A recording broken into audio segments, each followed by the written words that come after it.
Hello and a very good evening, ladies and gentlemen. Welcome back to another spontaneous live stream. And a very good evening to you, Alex. Yeah, we will see. Currently we have no ATC, and so basically we could choose on which runway we want to approach. Or what we could also do is let me first check the meter here. Or we could approach runway 26 and from there on fly a circling approach. 060 at 7. So actually runway 08 would be available. So we could indeed go for runway 08 there. Actually, we just do that. I mean, if there will be a controller online, then I just ask him, and then we will see.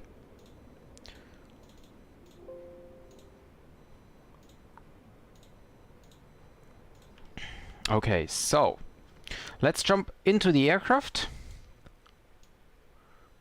First, start the EFB. And then start the aircraft. Battery switch on. And external power on. Autopilot.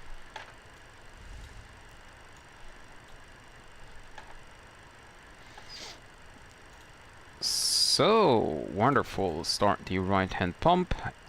Emergency lights on. PA and emergency light test. Emergency lights okay. Emergency lights okay, wonderful. So we can turn them to arm. Generators are on. Okay, circuit breakers are all in. I thought this one is out, but they are just a little bit larger.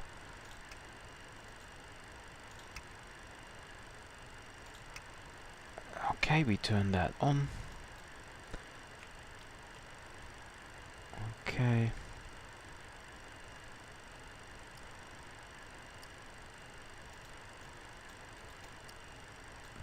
Okay. Cockpit voice recorder. Why can I not? Oh, there we go.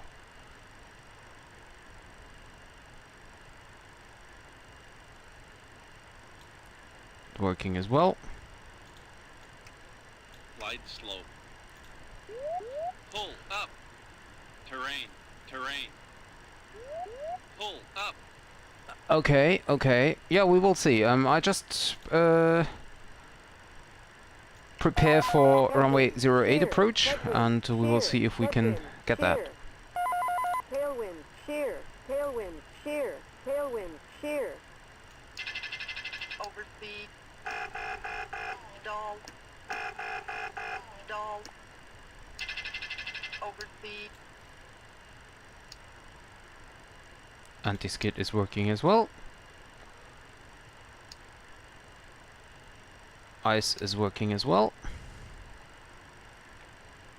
That's great, we can reset that. We check the landing pressure and the landing barrel later on during the checkup. Anti-fog on. And there we go. So check the EFB if we have the correct flight plan. Yes, we have. Danish 461 from Billund to Innsbruck. And oh yeah, no smoking signs are on. Okay.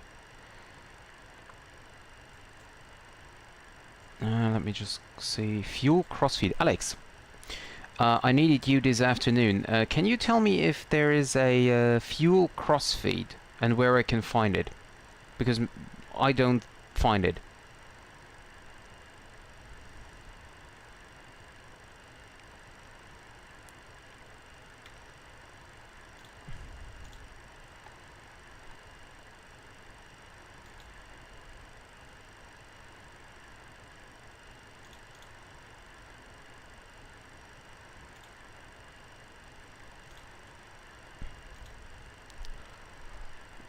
fuel pumps, okay, ice protection, okay, external lights. Yeah, position lights on. The hydraulic pumps can be set to low, we don't need them yet. Okay, turn that on.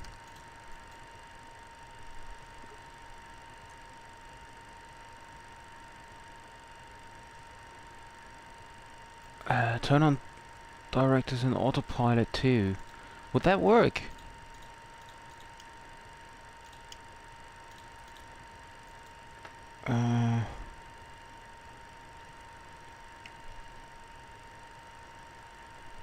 Wind shear. Headwind, shear, headwind, shear, headwind, shear. Tailwind, shear, tailwind, shear, tailwind, shear. That looks good. Does the autopilot successfully disconnect it, or what? Yeah, okay, it does automatically disconnect, okay.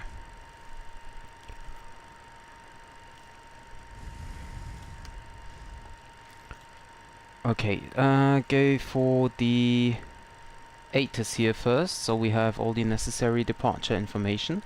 118775.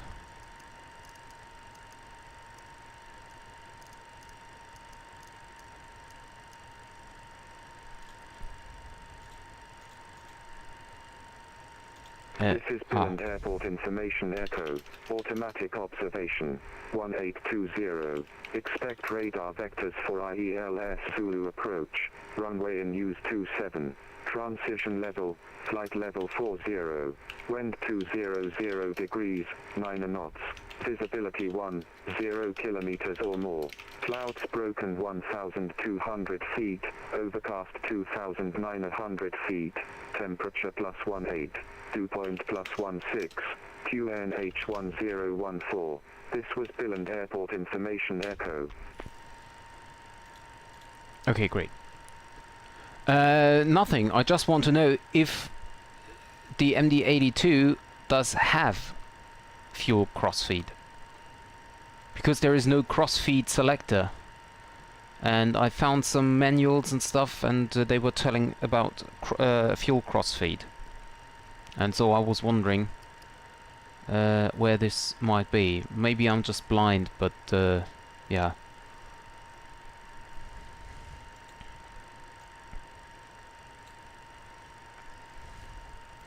Okay, so runway in use is runway 27.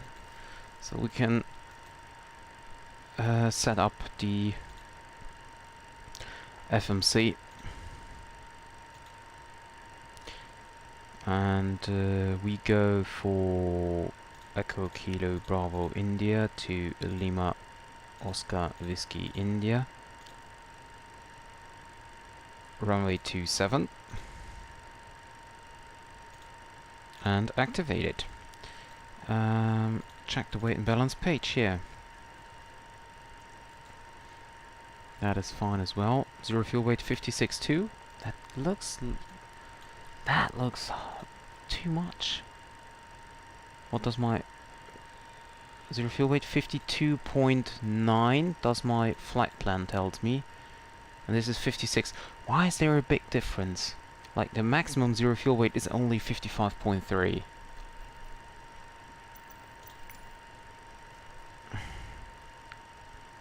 And this is the dry operating weight here. That's so weird. I will never understand that.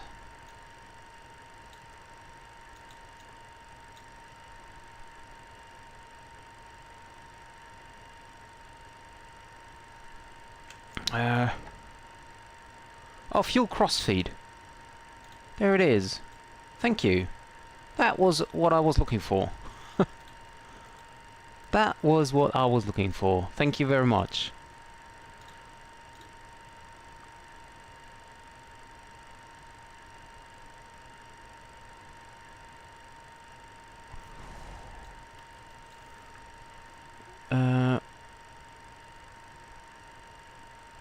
Wait. Aircraft takeoff weight.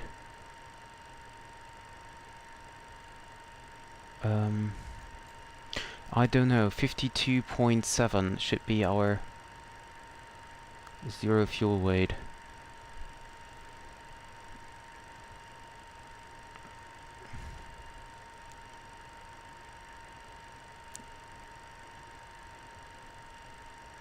$52.7. According to our flight plan, according to the EFB, it's different, but 56, that's not possible. So I don't know what this zero fuel weight means. Takeoff weight actually is 64.1. Yeah, 67. I don't understand.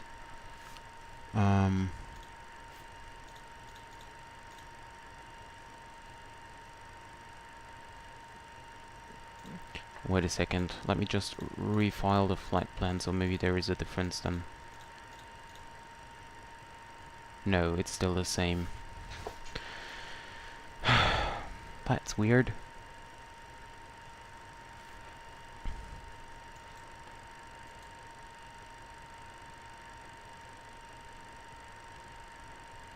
Okay, so anyway, let's continue. Zero fuel weight was 52.7. Fuel on board is 11.4, and we have reserves of 3.4 plus 1.7 is 445.1, or actually 5.2. Cruising flight level will be 310.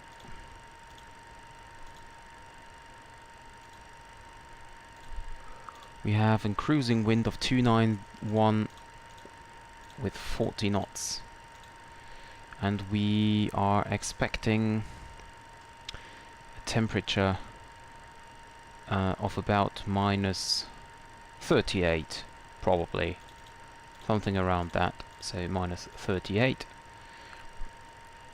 Transition altitude is fine. And before we go to our performance, for our takeoff page, we go to performance page here. Echo Kilo Bravo India. Dry wind. I wrote that down. It's 209. OAT is 18 degrees. QNH is 1014. Packs on, anti-ice off, runway 27, flap optimum, and takeoff weight. And this is gonna be interesting again. So according to our weight and balance page, it's 67.4, while on the flight plan it says 64.1. So that's different again.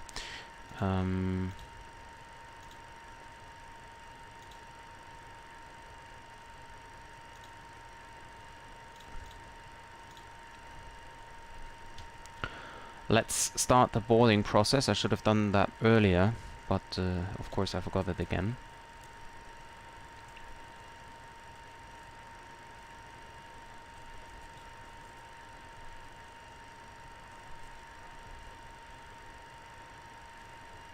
Yep, yep, that's right. That's right, Alex. It's weird. That's why I didn't find it, I think. But on the other hand, everything is different here in the MD-80, right? I mean, you have the navigation lights over here. That's weird as well. So, but that's why we all love the MD-80, right? Because everything is different.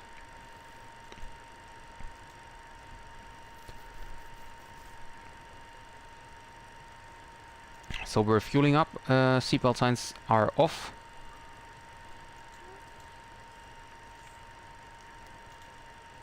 $20 passengers aboard. And we can take care about the departure.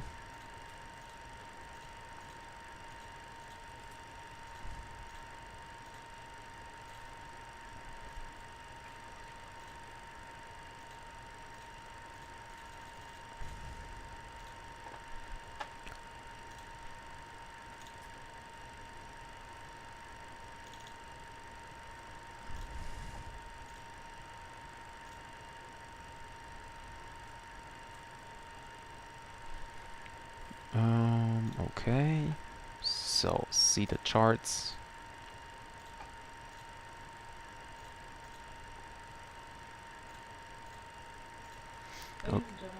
Okay, according to the flight plan, we will fly the ALS 6 Alpha arrival, ALS 6 Alpha.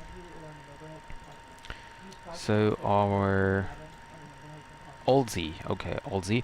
Initial climb is flight level 60. So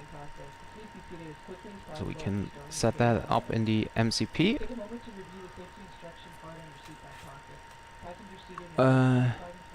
I suppose it's because the lever is mechanical and tanks are electrical, but I'm not sure about that. Maybe you can stay. But yeah, sounds reasonable. No, ALS. ALS, ALSI. That's the departure. I can show you there. Let me see. There we go. So this is the departure. ALS 6 Alpha. Transition altitude 3000. We set that already. Initial climb clearance is flight level 60. And we can see from runway 27 we need to right turn to Bravo India 371 and then left turn. It's down here. Climb on the 264 track at 700, but not before DME 1 Lima Echo Lima. Turn right to, well, that waypoint, and then turn left to ALS VOR. I don't know what the reason for that is, but yeah. So we tune in 110.7 because we must not turn below 267, below 700 feet and not earlier than 1 DME. Okay, so this is basically our departure route. I set the Lima Echo Lima into the FMC. Is there any conventional departure? Let's see. On off departure, on off departure, on off departure, on off departure. Climb out for flights not cleared via SID. Well, we could do that, but I think it's easier if we do the ALS 6 Alpha departure. Okay. Let's see the boarding process. Fuel is already almost done. For the approach, let me just quickly have a look for the approach. According to the flight plan, Tulsi 3 Alpha. Ladies and gentlemen, it is my pleasure to welcome you aboard. Federal regulations require that carry-on items are stored prior to Approach. So we have the RMP Yankee and the RMP Zulu approach for runway 08. Use caution when placing or removing I don't really know. Oh, okay. What's the difference? I go for the Yankee. to expedite the boarding process. Please be So seated then we as have quickly as possible. Fisky India 814. Yeah. Okay. So this is Gamze. Hi, Gamze. Yeah, second flight for today. I'm not sure about the rocket takeoff, as I'm fairly full with cargo and passengers. But we will see. We will see. And let me see here for the approach. So this is the RMP Yankee approach, which basically ends at Whiskey India 814. And from there on, it's a, well, visual part, or manual part. And we will fly a visual from here, from the valet. I don't know if this works out, because as we saw this afternoon, I still have problems with landing this aircraft.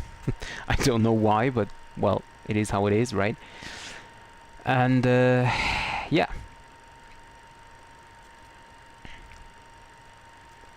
And, of course, let me first see the meter.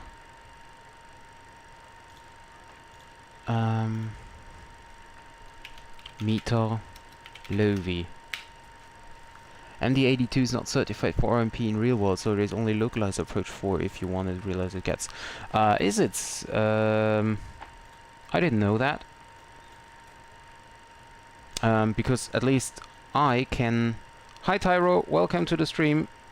Because at least I can plan it in the FMC, so I guess that the newer version of the MD-82 is capable of RMP approach.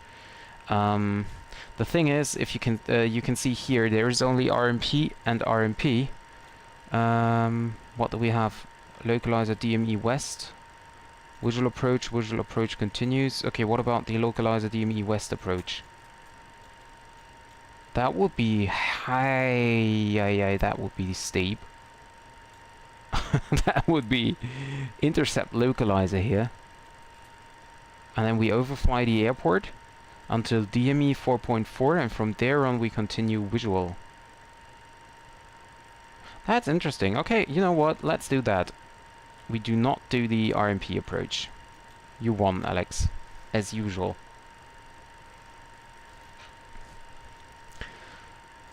So I have to take care about that later on. For now, let's see that we get into the air. So...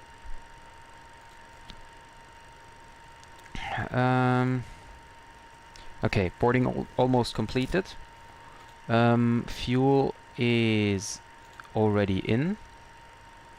Now we wait for the last 5 passengers, and then we have a look on the performance page again, if there is some change.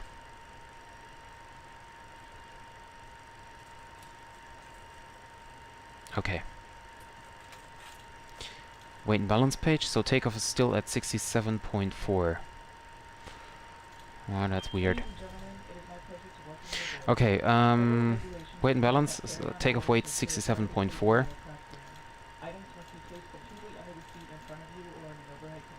And calculate.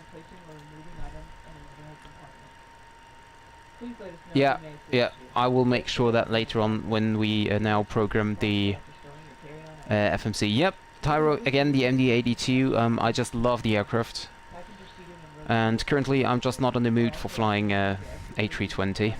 Don't know why.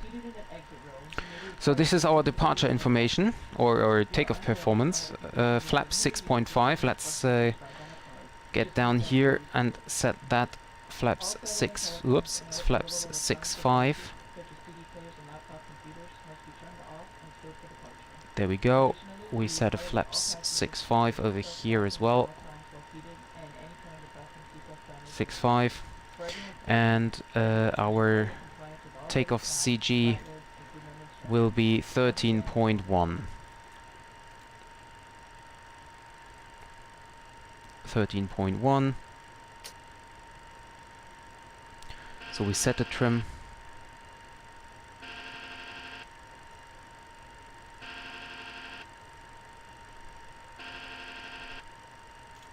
There we go.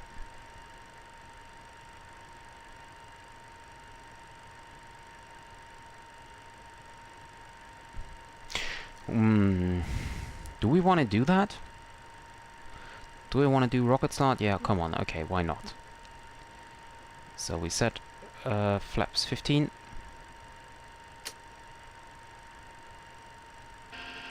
So I don't need to stow them. Okay, so go back to the EFP, so we have flaps 15. And let's see. Normal takeoff 140, 143, 152.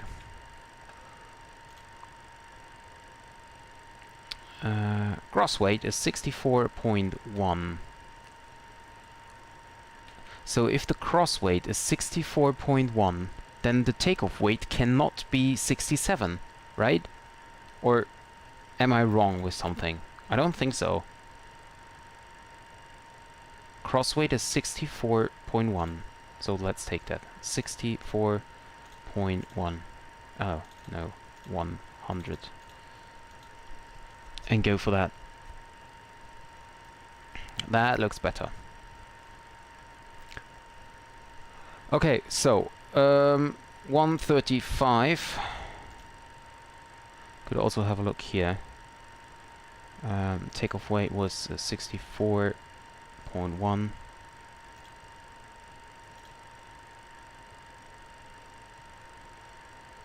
QNH is 10. Oh, okay, I can just change that. Okay, here is it completely different, flaps.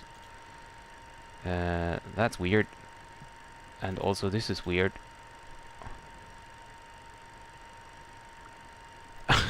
Sorry. Hey.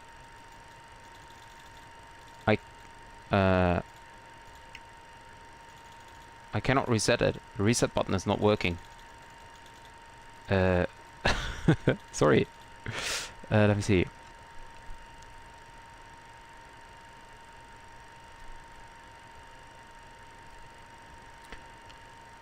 Wait a second, let me... No, it's still not working. Oh, on the yoke? Oh, okay, got it. So what was I supposed to do right now? Oh, I was having a look here. Yeah, V-speeds. Okay, 135, 139 and 148. Tyro, what do you mean with an update from the Leonardo software? Well, there was recently no update, I think. I didn't check today, but there was no update in the last days. And it's the standard, the Leonardo Maddog MD-82.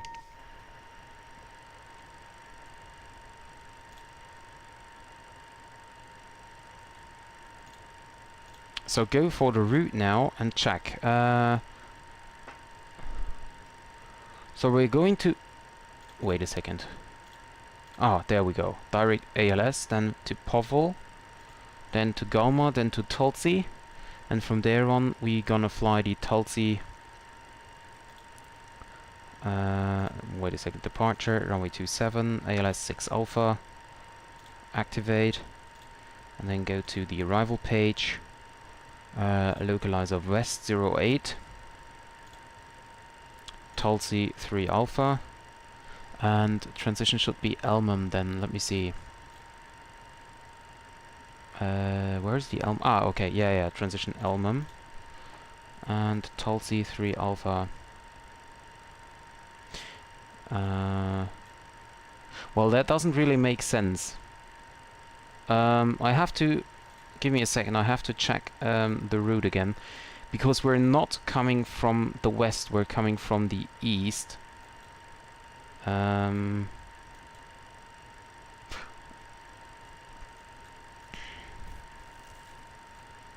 doesn't make a lot of sense. So we're coming in from the east. Our route tells us to come from the east. Okay, you know what? We just take that, and then we later on use a heading to fly to Elmham. It's... I mean, I could edit the flight, but then our route would be completely different. I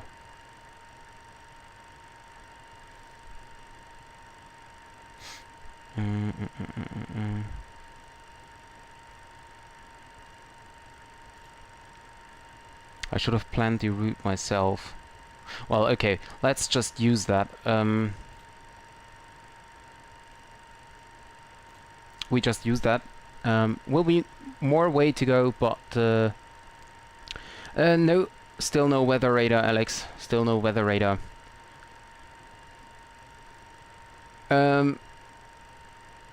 Is there a crossfeed route from east to west? Oh, I didn't know that.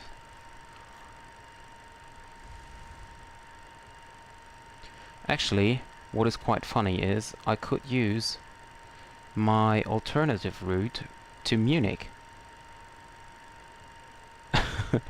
If I use the... You know what? I do that. Okay, flight plan. And then we go to...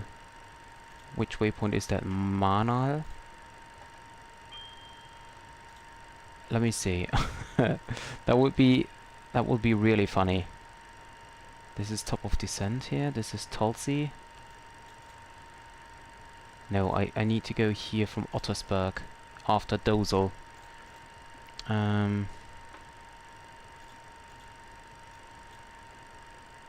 Roding, and then comes Dosel, and from Dosel... That's weird. Galma. I don't even know where Galma is. That's weird. Tulsi. Mainel. Okay, Lex Page, maybe it should be in there.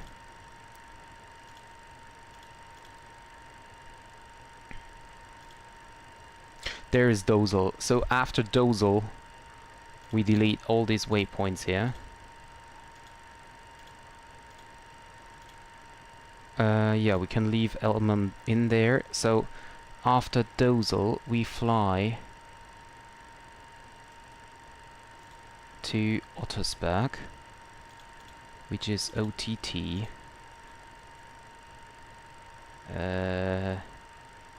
Should be this one.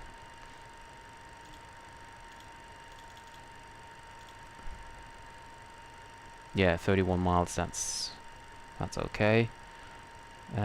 Then we fly to... Let's zoom in. I'm sorry that this just takes a while. BTOS.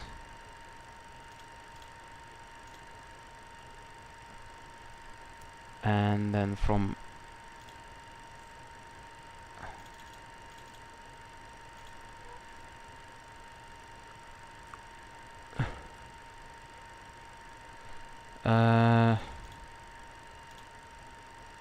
okay, BTOS.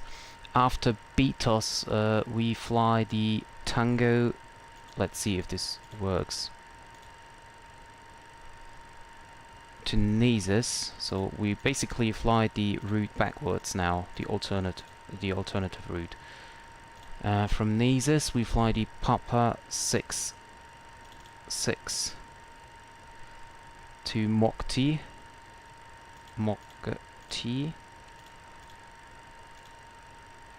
Okay, and from there on, we gonna fly the Elmham transition into localizer Westerbridge. So I just have to now recheck my route. Galna.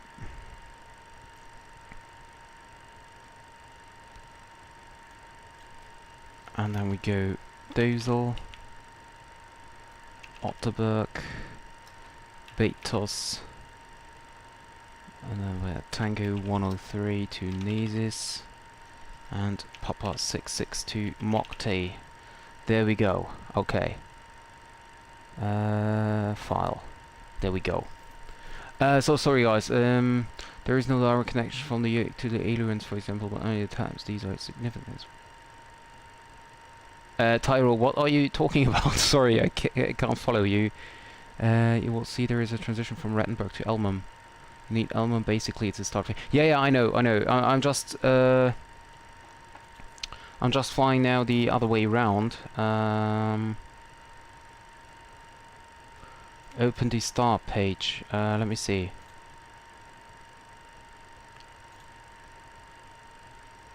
Oh, you're right.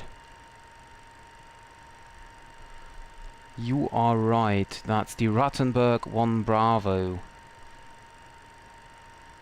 Well, now we made it different, so that's also fine.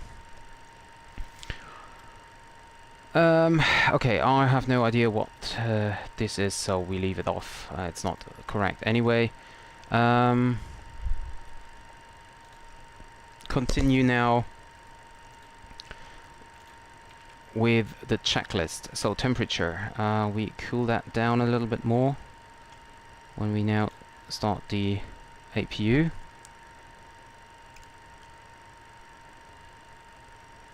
There we go. And we then contact, what do we contact? Denmark. Copenhagen control, there it is, 121.375. 121.375. There we go. Copenhagen Control, Scandinavian 606 inbound Tulsa with you. Information Foxtrot is now current. Command Control identified. Clear Tutlu to Foxtrot arrival. Information Sierra. Clear Tutlu to Foxtrot and information Sierra, Scandinavian 606.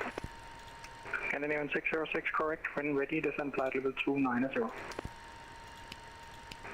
When ready, descend flight level 290, Scandinavian 606. Upon 67 Kilo November identified. Okay, we can then go to flight mode. Disconnect GPU and AC. CSA 258, monitor. Yeah, that could possibly be. I'm not sure. I wasn't able to follow him, unfortunately. I didn't know what he was talking about. Left inlet fuel pressure low. Okay. Yeah, no worries, just a toilet break, flight 9 session, Starlink on 1. Copenhagen Controller, very good evening. This is Danish 461. We're at Billund Airport. Information Foxtrot on board. Stand 32, requesting clearance to Innsbruck. Danish 461, Command Control, hello, information Foxtrot for Billund. You're cleared to Innsbruck, LC 6 Alpha departure, squawk 0521. Roger, cleared to Innsbruck via the LC 6 Alpha departure. And squawking 0521 for Danish 461. Danish 461, read back correct. And Danish 461, we just noticed that Billund Tower is now online, so we would switch over there. Roger that, continue with Billund Tower on, I believe, 119.0. Yep, that's great, 119.0. Thank you very much, and see you later. See you soon.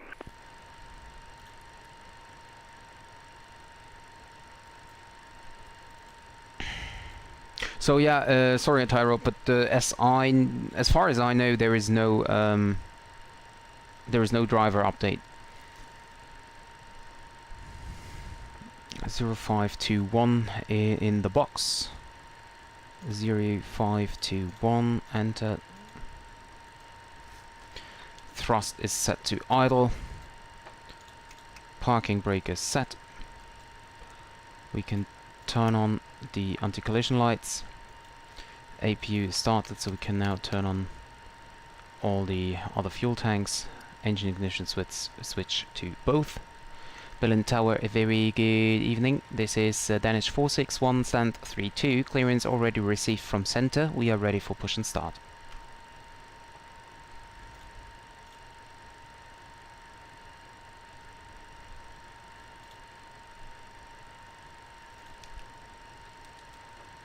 Oh, and I could turn on the head tracking here as well.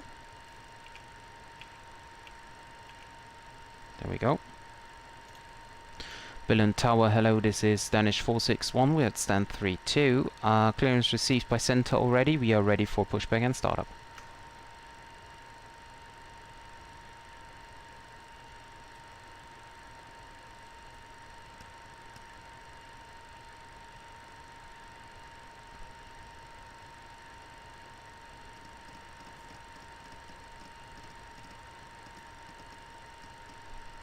Okay, so then we switch over to center again.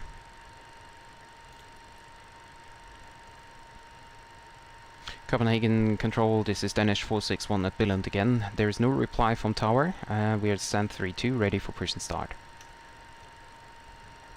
Roger, I'll try and reach out to him and see if I can solve that issue. It could be a software setup session. The QNH Billund 1013, push and start approved, face east.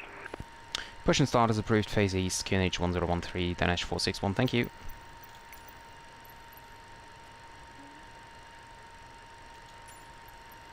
Pre-plan the pushback, phase east.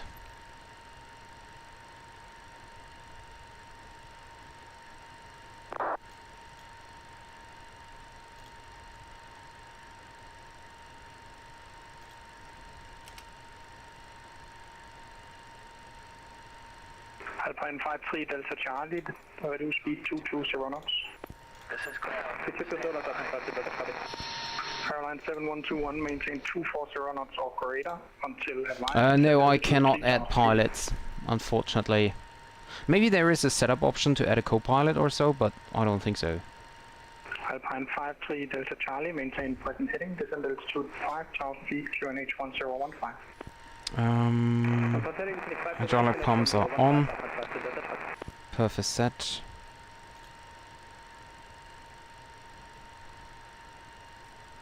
Okay, sir. The bypass pin is installed. All doors and hatches closed and all ground equipment is removed. Please set parking brakes. Set. Scandinavian 606, descend flight level 80. The parking brakes are set. Flight level 80, Scandinavian 606. Lifting the aircraft. I don't think that will be allowed. We are cleared for start and push. Okay, cleared for push start. Please release parking brake.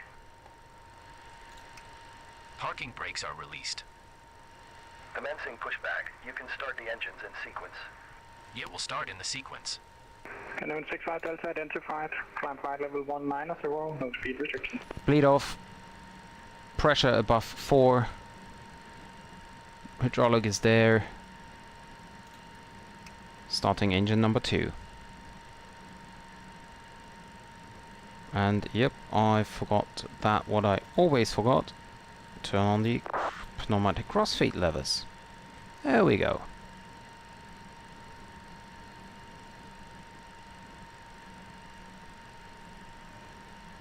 Everything's clear.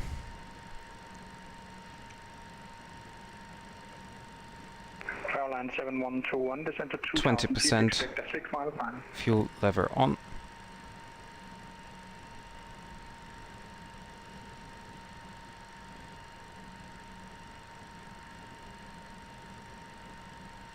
%, ignition mode off.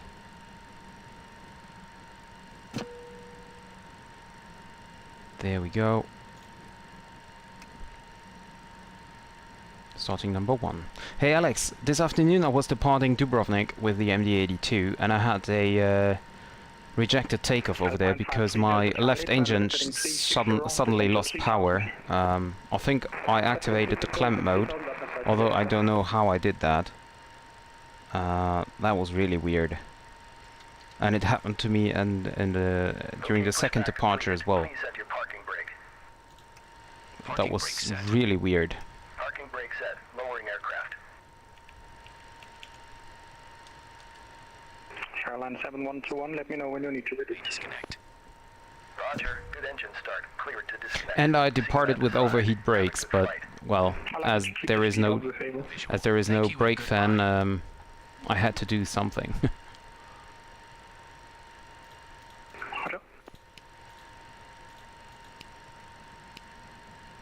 Set to auto.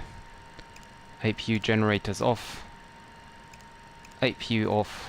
Ladies and gentlemen, if I could please have your attention to Air off. safety information.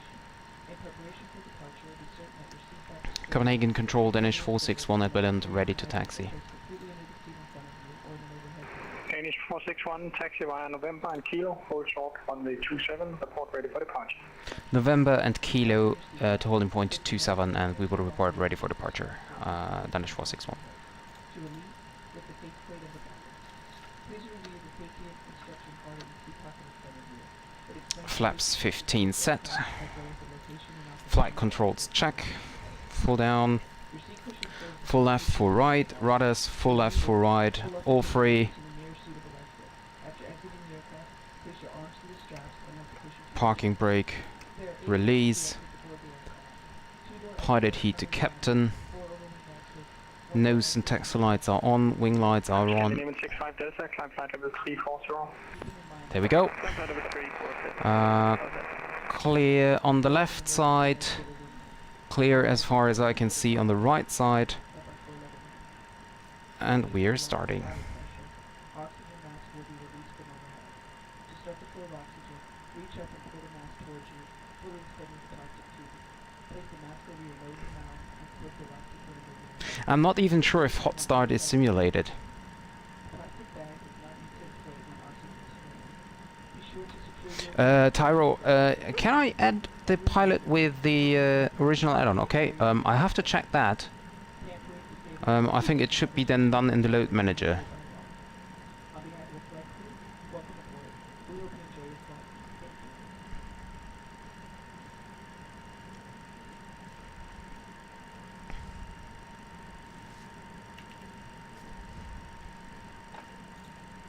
Thank you. Airline 7121, you're number 1. No further speed restrictions. Turn left heading 250. Cleared ILS runway 2 to left.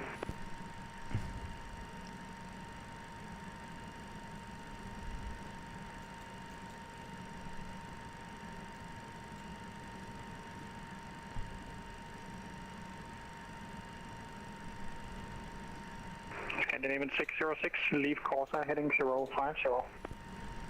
So flight instruments are checked, nav aids and flight guidance is set. Leaving Corsa 050. Right side is free. Yeah, I will soon turn the flight director on. I'm just doing the taxi checklist. Transponder is set, wing heater lights checked. Brake temperature. Alpine 53 Delta Charlie, speed 200. Brake temperature is fine. Auto brakes. Set the auto brakes to RTO and arm them. Spoilers arm. Jet 512, when ready, descend Flight director on. When ready, descend flight 190. Procedure covered. Yeah, I'm wondering why there are no passenger sounds. Alpine 53 Delta Charlie, turn left heading 310.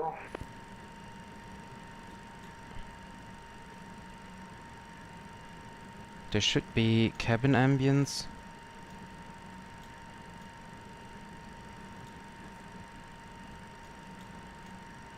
Well, let's see.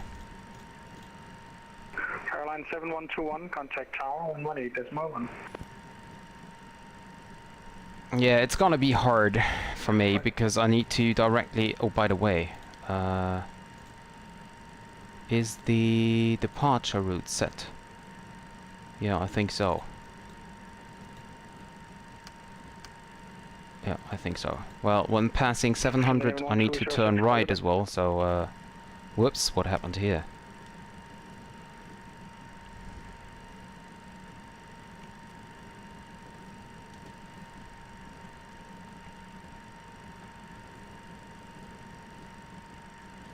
Alpine 53 Delta Charlie, no further speed restrictions, descend to 2,000 feet. 6,000 feet are set. Yeah, the sit really looks a little bit weird. Let me quickly check the departure again. So that will be Arnav departure, Bravo India 371. Well, anyway, we will see. Scandinavian 1206, you are cleared to Copenhagen via Trano, runway 26 right. After departure, maintain runway heading to 2,000 feet, then turn left direct Trano. Climb to flight level 120, squawk 4317. So flaps are set for 15, the engine trim is set. CG is set, flaps 15 is set. And blue light, takeoff thrust in the EPR is set. Scandinavian 1206, read back. Art switch is on. No, I have to, well, we will see when I'm on the runway. I have to turn right after the CG455 Copenhagen identified. After the departure. Level 190.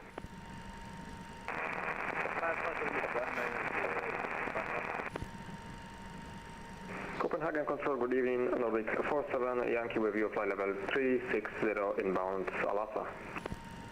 Nordic 47 Yankee Copenhagen Control identified. Are you able to climb flight level 380? 360 if it is not a problem. Nordic 47 Yankee. Nordic 47 Yankee, in that case turn right heading 040 for traffic. 040 for traffic, Nordic 47 Yankee. Danish 461 at Billund, ready when reaching. Danish 461, the wind 20 degrees 8 knots, runway 27, clear takeoff.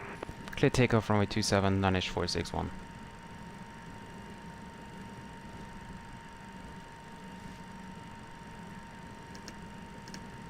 Landing lights on. Strobe lights on. Easy 53 Delta Charlie, just for information, tower locked off, so we'll get your landing clearance with me. Stand by for that.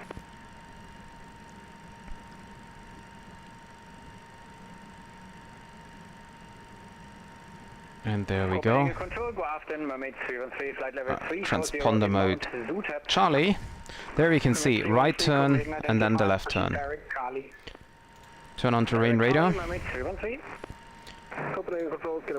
Auto throttle on. Descending flight level 3 to 04280. Canadian 147 Copenhagen identified. Cleared Monarch to Foxtrot arrival runway 22 left. Engines spooling up nicely. Cleared Monarch to Foxtrot arrival, runway 22 left. And thank you.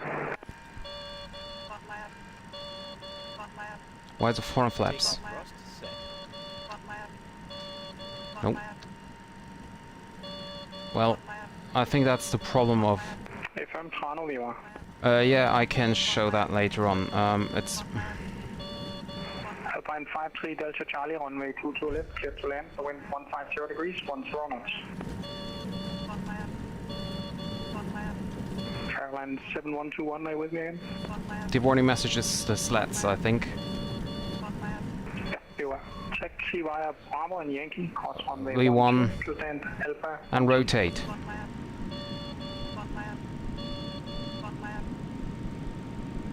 Positive rate. Scandinavian 147, descent flight level 80. Descent flight level 80, 0147. You're up. Easy 455, climb flight level 380. And 700, turning right now. Easy 455, climb flight level 380.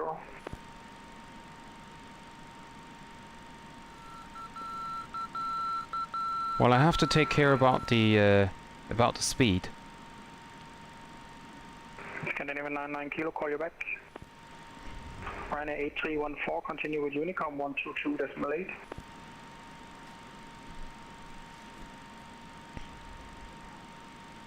I'm a little bit too heavy for 20 degrees here.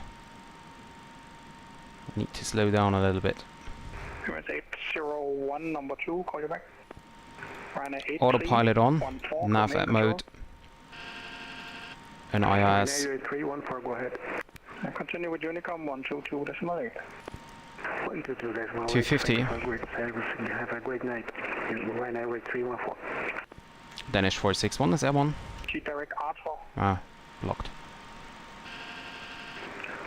Say again, please. Nordic from Summer Yankee.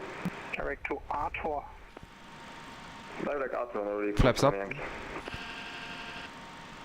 F1 67 kilo November. Contact Bremen 123.925. Bremen 123, number 25, F1 67 kilo November, goodbye. EC 455 Copenhagen, are you with me? Hey, firm, you told me to climb to flight level 190. Wonderful sunset here. I called you 3 times to tell you to climb flight level 380. Oh, okay, my bad. Not sure. Climb flight level 380, easy 455. Scandinavian 65 Delta, contact Bremen 123.925. 123.95, Scandinavian 64 Delta, bye-bye. Danish 461 is airborne, passing 4,500 now for flight level 60. Slats up. 461 identified, climb flight level 250. Slats retract. Climb level 250, Danish 461. Scandinavian 99 kilo, Copenhagen. Scandinavian 99 kilo, you're cleared to Dublin. Lango 1 Charlie departure, runway 22 right, squawk 0574. Information Tango. Yeah, that's right. If you look outside, I mean, now I'm in the turn, but I think I should have had more. Scandinavian 99 kilo, read back correct. Alpine 53 Delta Charlie, taxi via Bravo, cross runway 12, then continue via Romeo and Whiskey to stand for So, speed brakes disarm, auto brakes off, pneumatic levers can be turned off, APU is off, bleed is on, 10 degrees, descent altitude 3000 ignition feet, off, QNH 1015.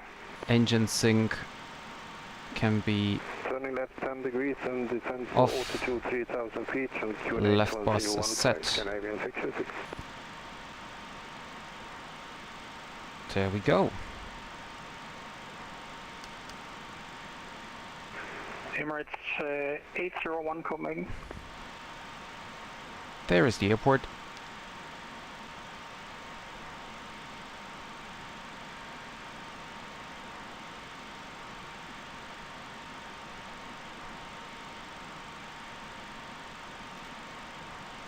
Emirates 801 Copenhagen Control.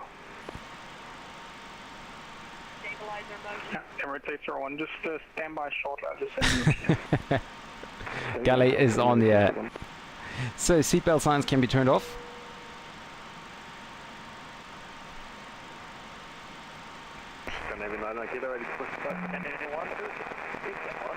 And we go with VNAV.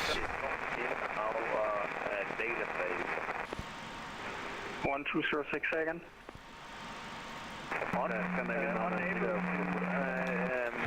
Well, VNAV climb, there we go.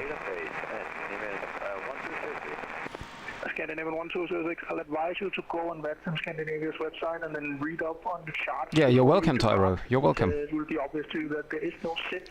By the way, I didn't do any... So it's a standard clearance where you just get a heading and then directly to a waypoint. So there's not supposed to be a departure. I again had this sound problem. Yeah, it's called Tango November Oscar. That's... darn. I was about to say the F word. Scandinavian 999 kilo, go ahead. Scandinavian 99 kilo, ready for pushback. I will... Scandinavian 999 kilo, QNH 1015. Let me see. Pushing start approved to face south. Caution, traffic coming from the south on Holmø. Yeah. I logged off from the network here. I'm restarting WePilot because I had the sound problem again. And I had this afternoon as well and it was working, but I'm really afraid that something is gonna happen during the approach. 020, gonna 147. That's really annoying.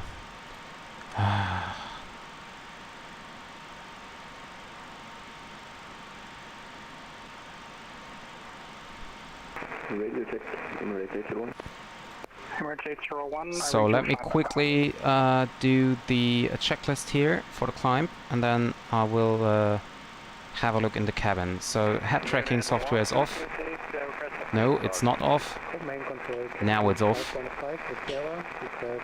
Thrust rating climb and ART switch is on. Spoilers disarmed. Cabin pressure, check that. It is rising. Okay, great. Fuel pumps are set. Engine sync is not required. Hydraulic pumps are set. I can... Oh, I departed was low again. Oops. Flat takeoff selector is stowed. Okay. Auto brakes are off. External lights set. Ignition set. Seatbelt signs are off. Checklist complete. Capital 515, yeah. Capital 515, sorry about that. You're cleared to... Okay, so let's have a look in the cabin. 0314, information Tango.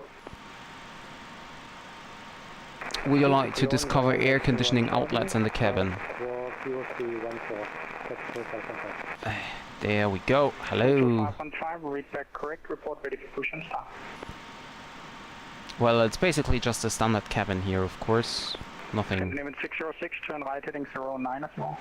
Nothing... turn on right 090, Scandinavian 606. Southern Control, confirm QNH 1012. Sorry about that, QNH 1015. 1015, thank you, 017. Can you press one of the lamps? No, you cannot. 7 Yankee, roger then. EC455, contact Bremen, 123. We have a wonderful 3-2 configuration here. 123.325, easy 455.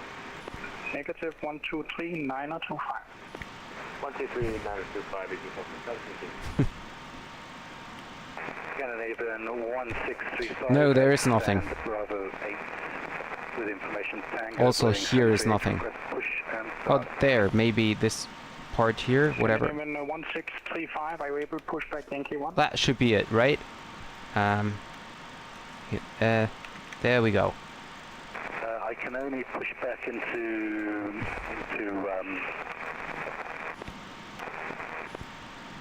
Mike. Roger. Push and start approved to face south on Mike, QNH 1015. Push and start approved facing south on Mike, QNH 1015, Scandinavian 1635. Scandinavian 606, descend 2000 feet. Well, that's weird, the toilet here in the middle of the aircraft. Scandinavian 147, descend altitude 5000 And feet. not even QNH here you can 1015. hear something about from the engines. Nothing. Altitude 5000 feet, QNH 1015, level 147, thank you. You don't hear any engine noise. Emirates 801.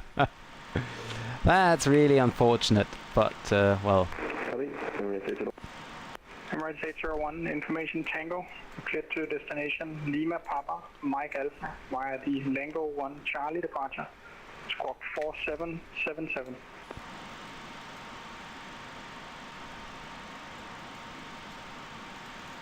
It's not clickable.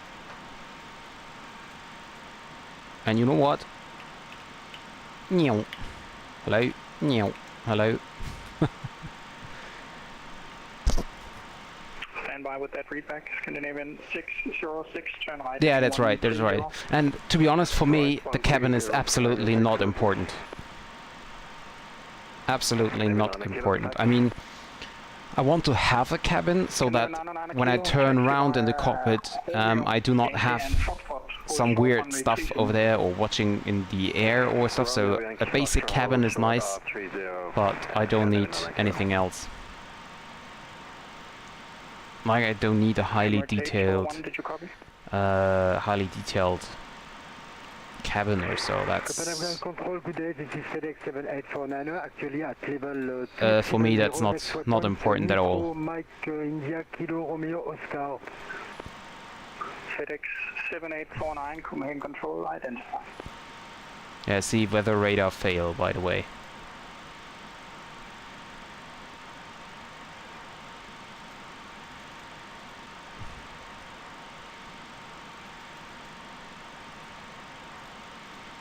Emirates 801, you're cleared to your destination, Lima Papa, Mike Alpha, via the Lango 1 Charlie departure, squawk 4777.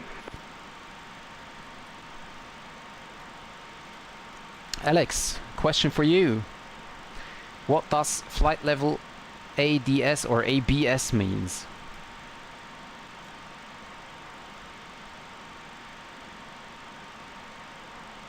That's ATC. KP Mike clearance, Scandinavian 606, turn right heading 190, clear ILS runway 22 left. Right 190, clear ILS 22 left, Scandinavian 606. Scandinavian 147, descend 3000 feet. 3000 feet, go 147. Scandinavian 4685, contact Bremen 123.925.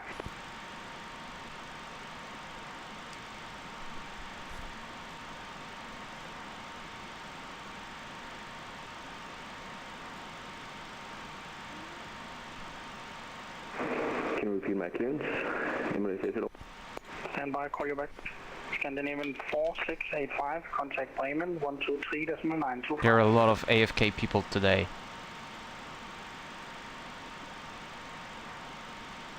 Danish 461, contact Bremen 123.925. 123.925 for Danish 461. Thank you very much for the ETC. Good luck with the not responding aircrafts and have a great evening. Bye bye. Yeah, thank you for being here. Holy shit. Scandinavian 4685, say again please. Contact Bremen 123.925.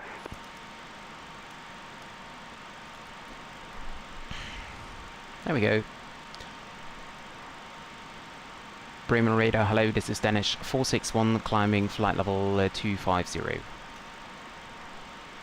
Danish 461, Bremen radar, identified.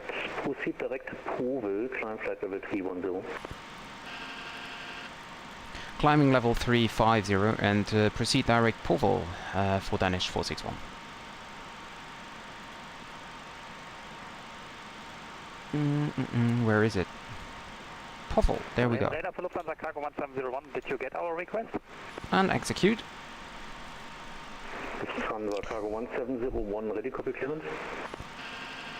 Yes, Sam, go ahead, 1701. Lufthansa Cargo 1701, QNH 1. Ah, okay, I see. 33 for departure, cleared Warsaw via Rama. Thank you very much. Flight route, climb at 5,000 feet, squawk 2501. So Tyro, are you like looking that stuff up, or do you know it by heart? Climb 5,000 and squawk 2501, 1701. Lufthansa Cargo 1701, read back correct. Scandinavian 65 Delta. I don't know why I didn't have any real time, and now I need to set the clock again. Lufthansa 9 Romeo Hotel, descent flight level 110.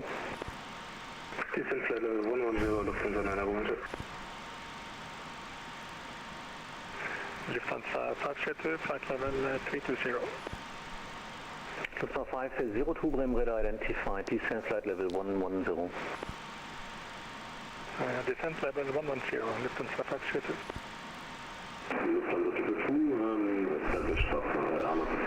Lufthansa 2134 local time now. Oh, it's telling me GMT. 230 degrees 6 knots, runway 14, clear to land. There we go. Bremen radar, good day, Scandinavian 4685 is you for 360. Scandinavian 4685. And Denmark control is offline now. I think he was sick of all these AFKers. But maybe not, I don't know. So 2 Papa Mike, yes. There is an airport down there. 2 Papa Mike.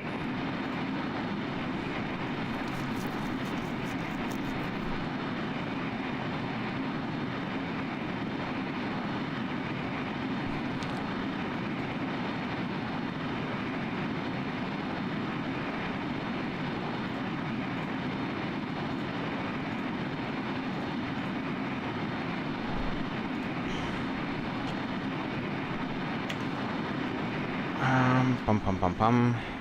Time for you. Bremen radar, Lufthansa Cargo 1701, request push and start. There we go. Lufthansa Cargo 1701, push and start approved, facing south. Push and start approved to south, 1701. Lufthansa 2 Papa Mike, climb flight level 330. Lufthansa 2 Papa Mike, climb flight level 330.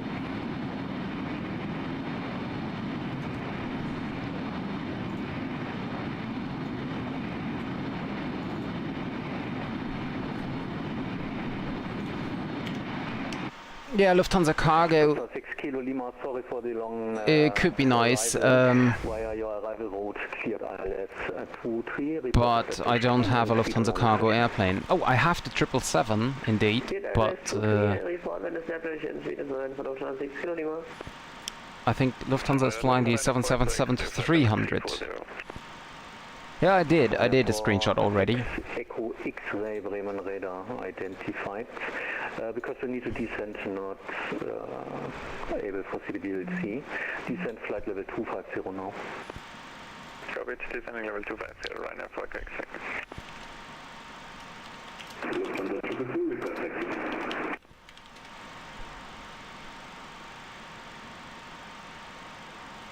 Triple 2, taxi left via Delta, 2 stand of choice, bye bye.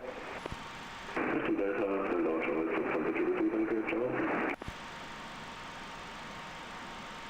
Lufthansa 2 Papa Mike, contact Bremen radar 123.225. 123.225, Lufthansa Mike, ciao.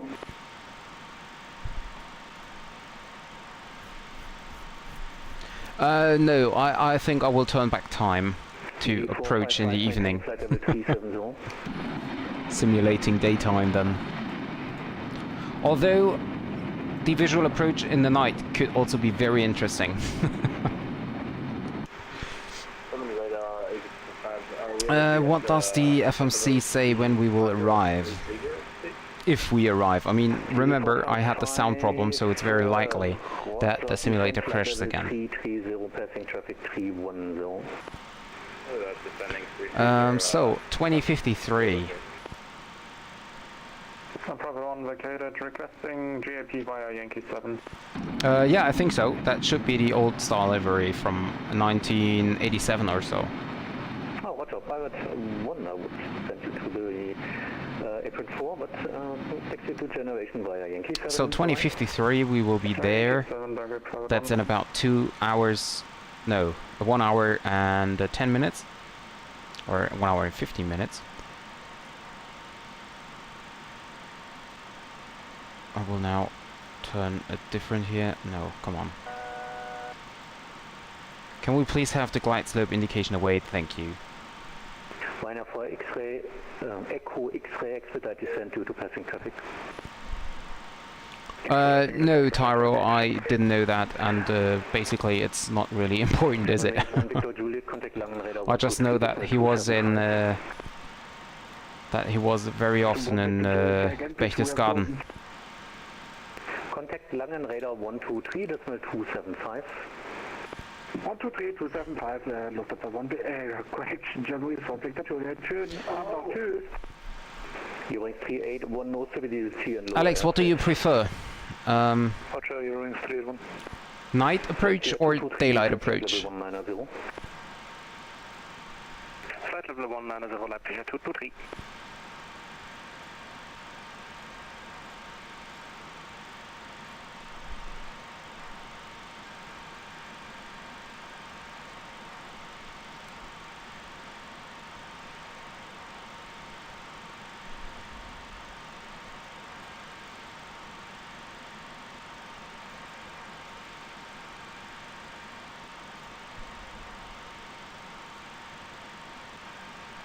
Leipzig 223, contact Langen Radar 123, decimal 275, vorbei. 123, 275, Delta, Leipzig 223, ciao.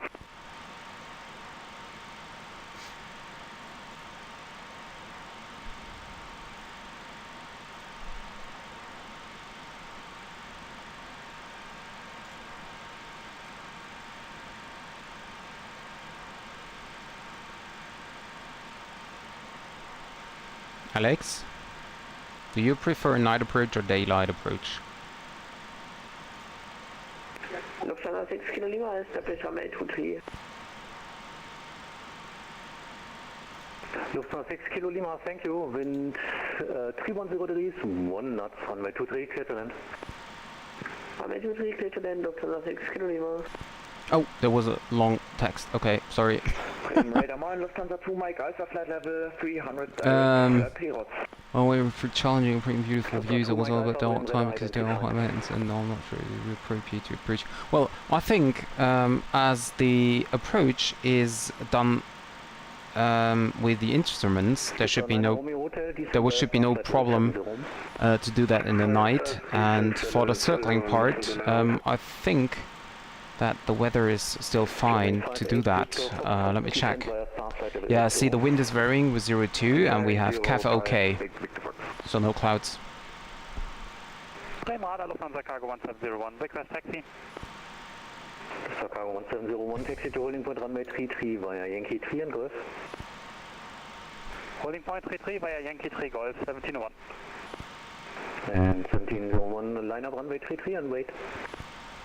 Line up runway 33 and wait 1701. So basically night time could be or would be okay to do. However, I will now have a look on the approach, and I will show you as well, so we all know what we're gonna do. So this is the approach into... No, that's the Tulsi 3 Alpha. Good question. What? So I have...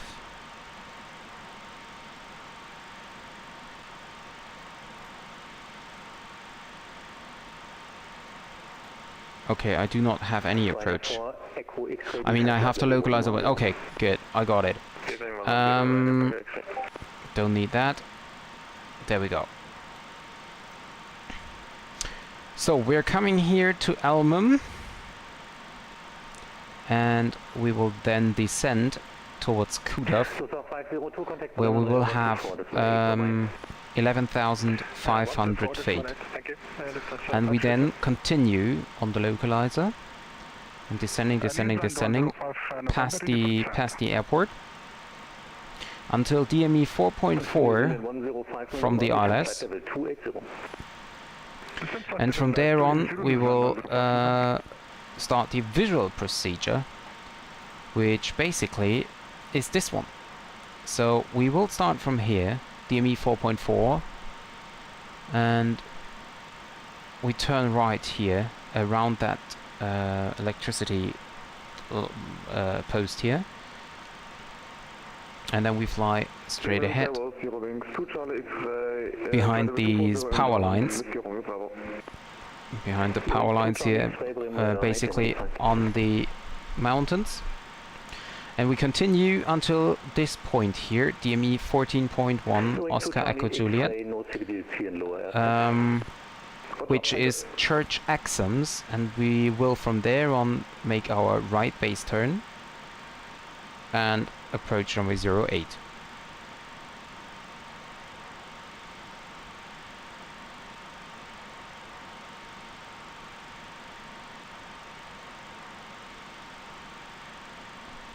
Yes, of course, Tyro. I will always record it if I remember it, of course. Yeah, maybe you're right, Alex. So then I suggest to turn back the time into sunset, so we have a little bit visibility, but not pure daylight.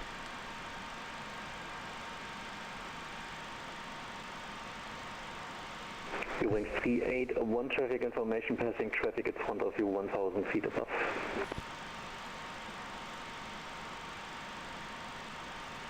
Wings 381. Wings 2 Charlie X-ray traffic information. So the radar minimums we can see here when we're coming here from the west side. We have a minimum safe altitude of 11,500 feet, and we will descend here along the glide slope down here. So basically we're coming from the back left here, over here, coming here, overflying the airport on the right hand side. And the point we were looking here, I think here should be the church somewhere, not on the screen here. Yeah, so we're overflying the airport here on the right side. From here we will turn right and fly over these mountains here. And then we will turn down here again and land the bird down. That's gonna be really interesting because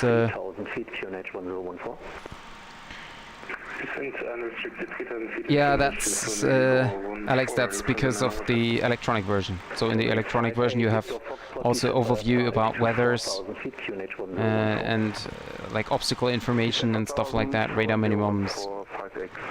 So yeah, that's because of it's electronically nowadays. Yeah, so, but that will be a very interesting approach, and I still have problems with approaching that bird. That's like my problem I always have, landing this aircraft.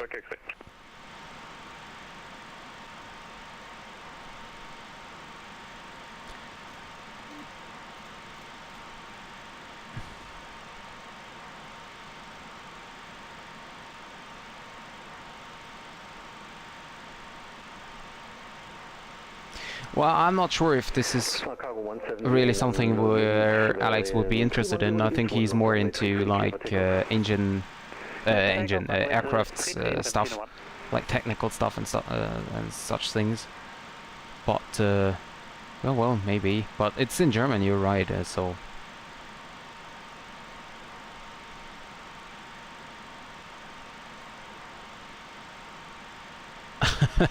Paro at night.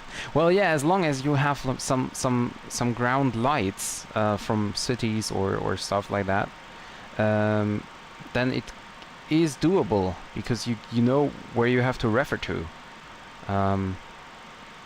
Of course, if you do not have any lights, then it's not possible because you don't see any grounds. Maybe if you have full moon, then the light might be light enough or bright enough.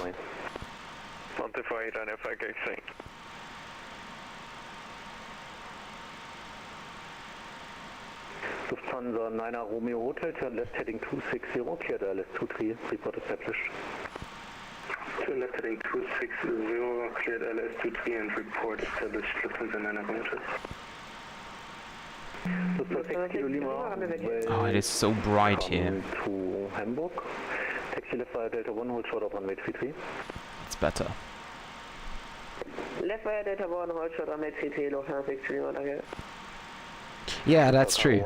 That's true. We can do stuff other pilots in real life cannot do. That's right. And we can try stuff. Like, is it possible to do a night approach into Paro? Minus 7601, Rim Radar identified. Let me have a quick look on the chart, actually. If it would not be allowed during night, then it would be mentioned, wasn't it?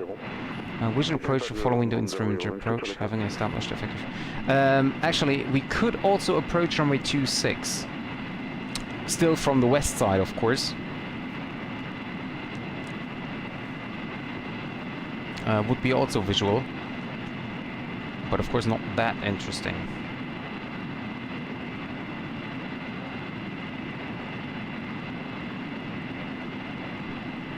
Condor 48 Alpha, change squawk set 1000. Squawk 1000, Condor 48 Alpha.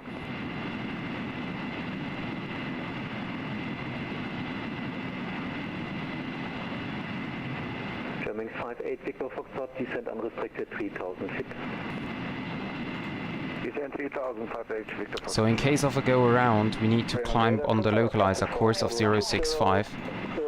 We could, yeah, the contrails, yeah. 065.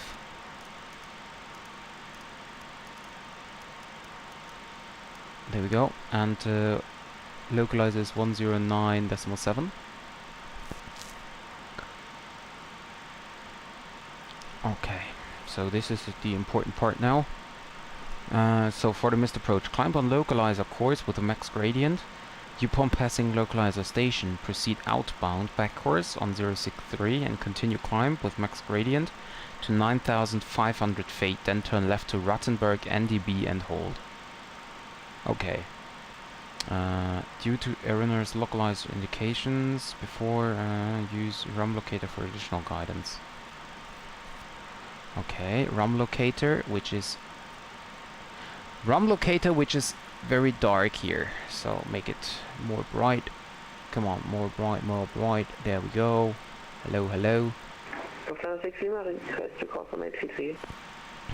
What is RAM locator 320? Jet 1 3 Whiskey, level 190.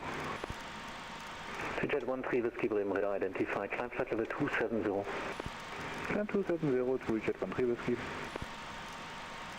Bremen radar, the Ryanair 356, 30.2 for flight level 310. Ryanair 356, Roger, 320. identified. Lufthansa 6 Kilo Lima, cross runway 33, taxi to gate number 4 via Bravo 6, Solo 3, Solo 1, bye bye.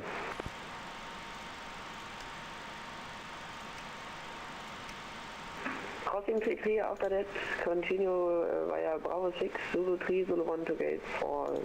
Schönen Abend noch, ciao. German 58 Victor Foxtrot, turn left heading 250, cleared LS 23. Left 250, Why can I not listen to the ADF frequency? Lufthansa 9 Hotel, LS fully established.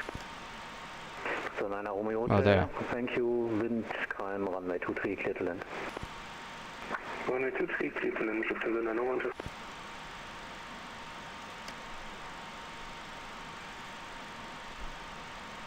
Condor 48 Alpha, descent flight level 200. Descent 200 for Condor 48 Alpha.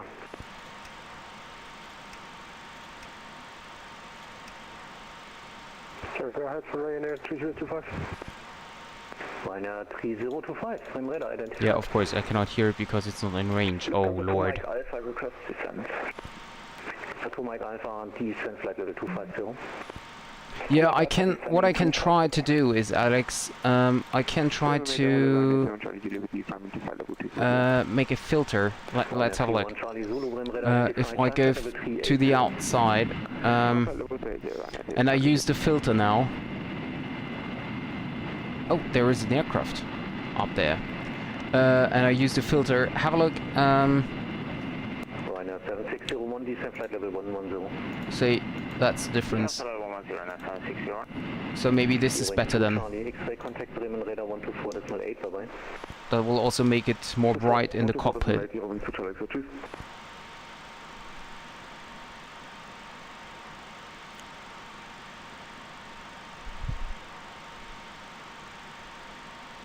I hope you did see the difference. I could technically do it even more bright, but let me see if there is a... No, that's the only thing we can do. 128.550 for Condor 48 Alpha. Tschüss, schönen Abend.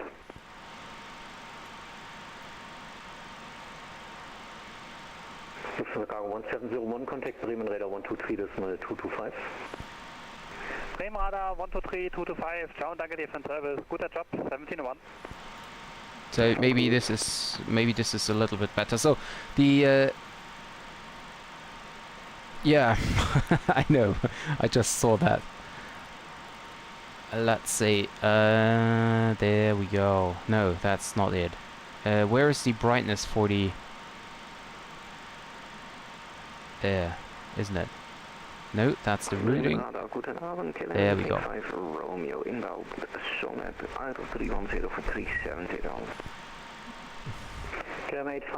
Why do I think this is better now?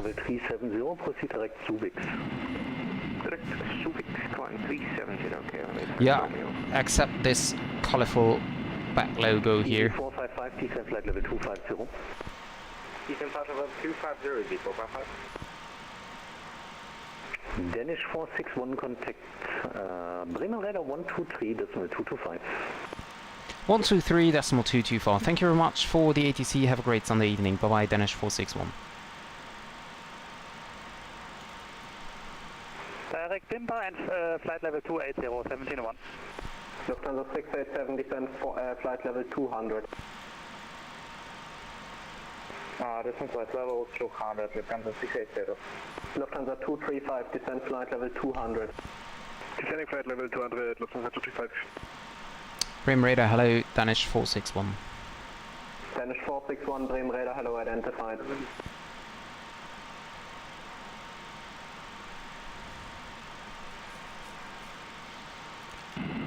Still some red light here from the sunset. Heading 280 and ILS 25 Lufthansa 123. Oh, and Alex, something interesting for you. I just found out how to turn on engine failure, or failures in general. So this afternoon I tried a engine fire, and the fire is even simulated. So if you go to the outside view, it's simulated, and I had a look for some real-world checklists, and I might do some emergency videos in the near future. I started this afternoon, but it's a lot of work to do. Lufthansa 2 Papa Mike, München offline, monitor Unicom 122.8. Unicom 122.8, we're looking at Mike.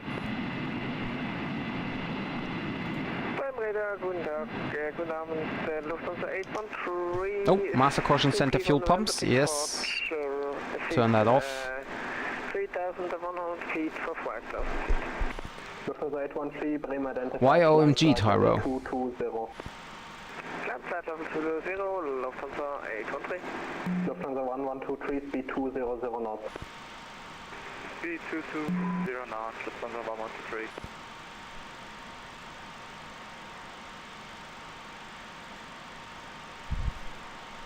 Golf India November, contact München 118225. 118225, Golf India November, clear.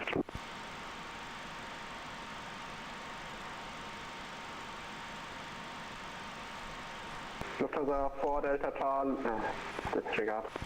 Lufthansa 813, squawk 1000. Cool. Squawk 1000, Lufthansa 813. Lufthansa 687, turn left heading 035.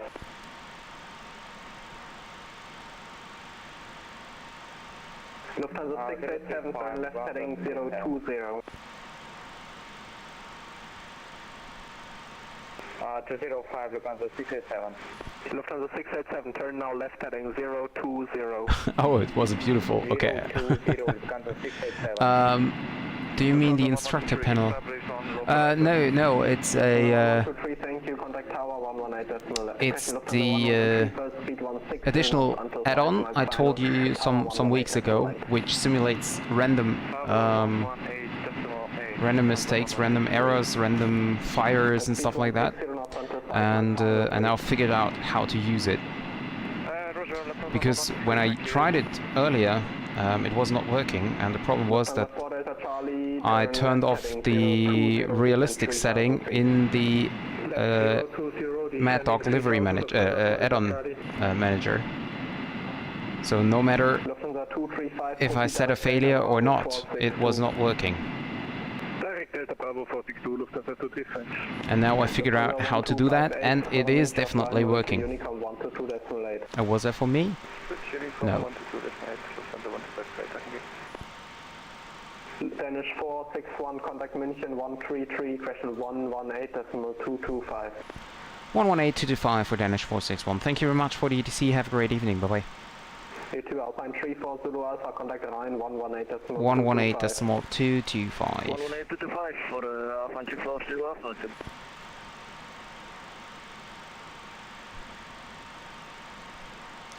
Munich Radar, very good evening. This is Danish 461, flight level 320, inbound Kinnick. Danish 461, München Auto identified. München Radar, good day, Lufthansa 2 Papa Mike, flight level 320, inbound Verona. Lufthansa 2 Papa Mike, Unicom, as instructed. Roger. Yeah, now the sunset is not as beautiful anymore, right? No, I do not want to turn the time right now. I just leave it on until we are going to land later on.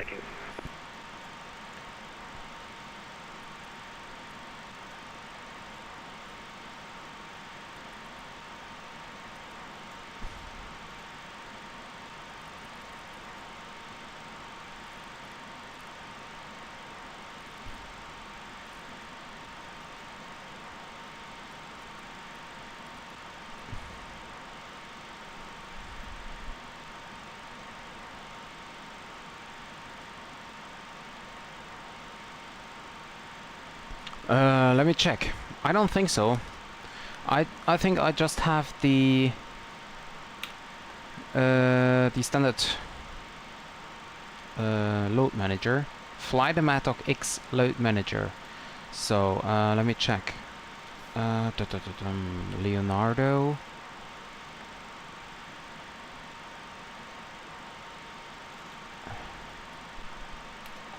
No, not here. Let's see.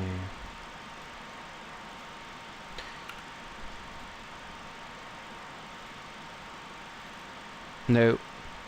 I just have the load manager, different documents, crew announcements, uninstall, the nav data, my saved route, sit and stars.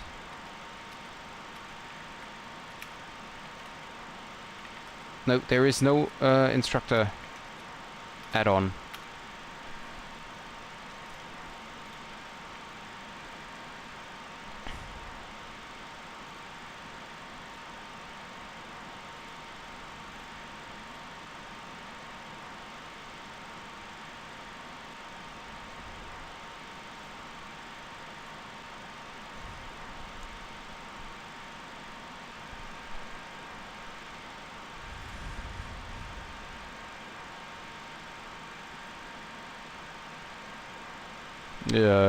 Let me see.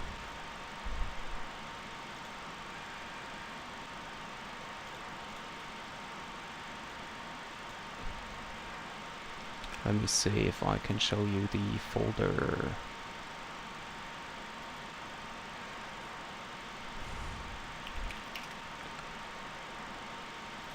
So this is the folder basically. This is the Maddog folder.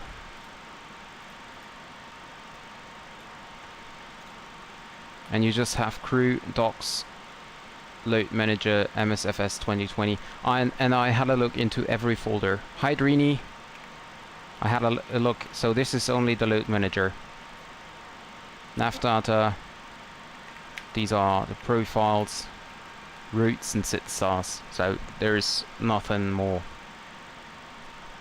And the load manager I can show you. So this is the load manager where you can load. This is the aircraft where you can check like auto brake system and stuff like that.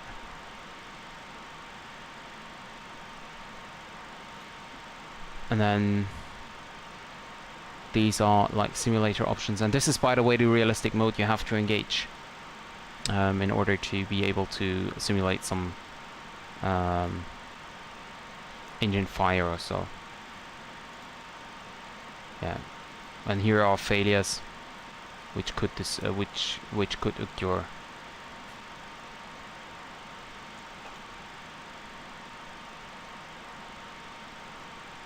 So yeah. Oh, and you are by the way right, Hyro. You can here check the co-pilot, but I turned that off apparently for the performance. The audio is cutting.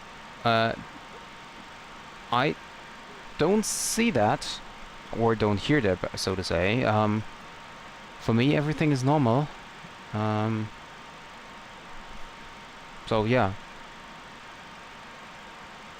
Oh, you couldn't see load man. Yeah, of course. Wait a second. Let me open it again. Maddog files, load manager.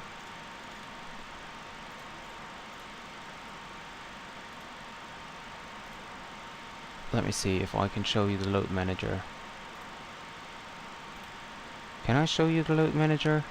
No, it's not working. There we go. Okay, sorry that I didn't see that, Tyro. Thank you very much for joining, and have a good night. So this is the load manager, Alex. Okay, Drini, good to know. This is the like weight and balance page where you can set up the fuel and baggage and stuff. This on the left side here is the routing option, which is turned off if you use SimBrief flight plans. Then you have the aircraft itself, where you can make a cone or flat tail, where you can set some individual stuff.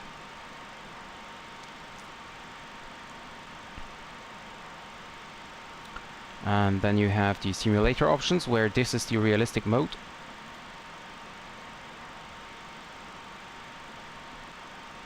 So this is fine-tuned for lighting, axis calibration, and this is the failure settings. So there is like nothing more to do. And yeah, here by the way, Tyro, if you watch this video afterwards, there you can activate the co-pilot.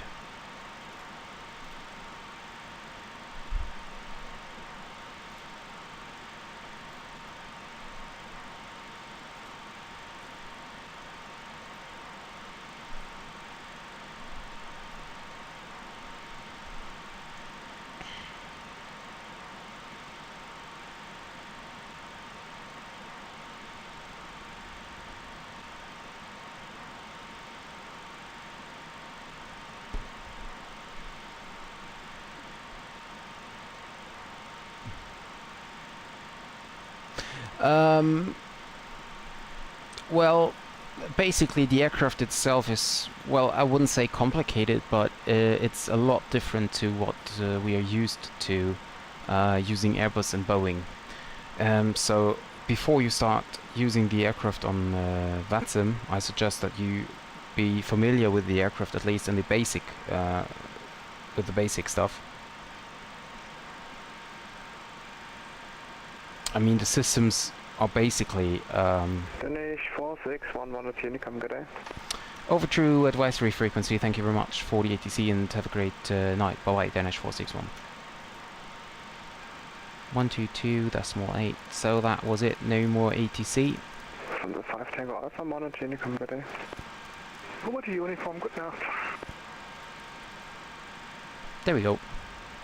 And yeah, and afterwards, when you are well familiar with the aircraft, then it's no problem to fly it on VATSIM as well.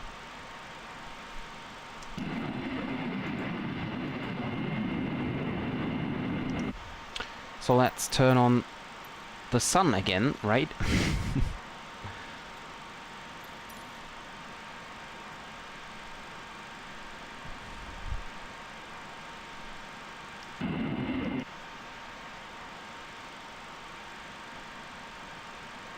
And now I need to reset the clock here again. This is the most annoying part.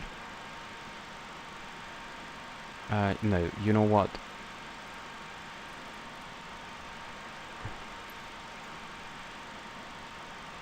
I do it like this. No, I do it like...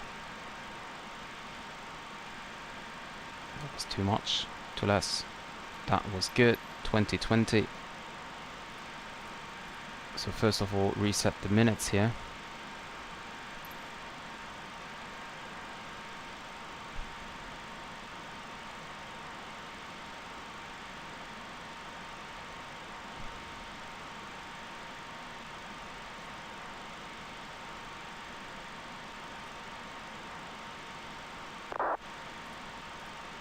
Yeah, and of course that was too much. It's UTC time. Oh, dear lord. Yeah, I know, Drini, but I want to land or want to fly a visual approach. And why is live weather turned off again? So I want to fly a visual approach, and for that I need more sun. 2020.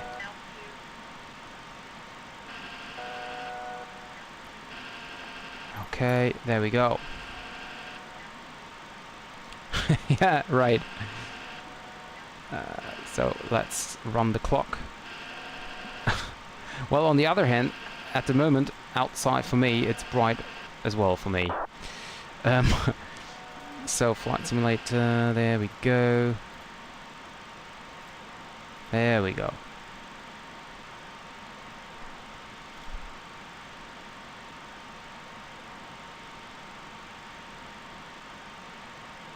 Isn't it set like that, Alex? The failure setting? I'm not sure. Let me see. Let me see. The light failures are set to... So the lights failures are set to 100. The mid failures are set to 1000, and the dangers are set to 100,000, I think. Yeah. Well, yeah, I mean, I could change that. No.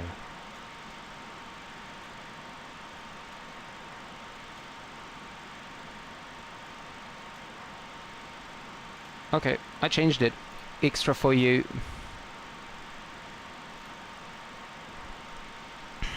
I changed it.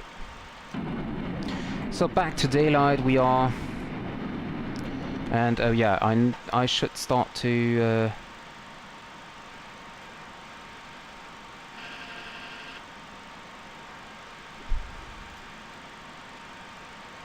I need to have a look here for the top of descent. When will my top of descent be? Is there even a top of descent? Check the legs page if there is no discontinuity. There is not. Why is there no top of descent displayed? Good question, right? Let me see.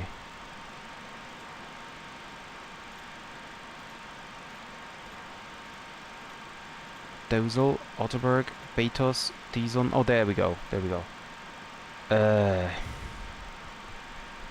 Okay, so we delete Mokti. That doesn't look really good. We go direct to Elmam. Like this. That looks great. And I want us to have 11,500 over Kudev. So we make it as a fixed point. Okay, and I will also now calculate the type in the wind information for the descent. So forecast, we take 310, or actually we are at 310, that doesn't make any sense. So we take 200, come on, 200, 150 and 100. And we have winds of 317 at 19. Then we have 290 at 14. And we have 220 at 4.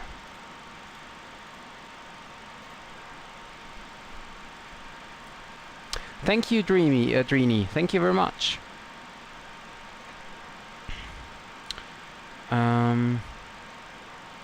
Okay, so the descent winds are set. We will make a 28 flaps landing. So I prefer to be a little bit faster. I think if I going to fly 132 knots again, that will just mess up my approach again. I think, as usual, basically.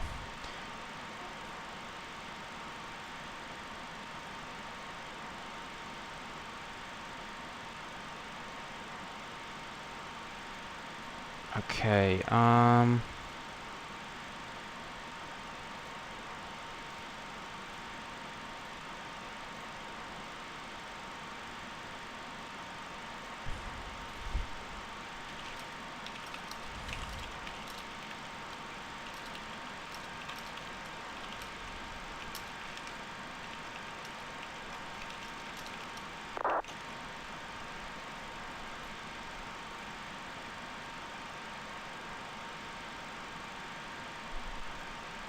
so,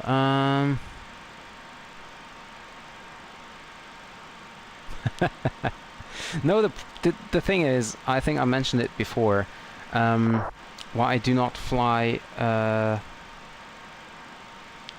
in failure mode is because I do not have any checklist for it, you know? So if, for example, right now an engine fire would occur, I don't really know what to do. I mean, of course, I know how to delete the fire, but, you know, I want to have some kind of real checklists or something. So I have to look for that, and I don't want to print like 500 pages. So, yeah. And also, if I start a flight and I want to go, for example, from Billund to Innsbruck, I don't want to have an emergency, you know, because I want to land at Innsbruck.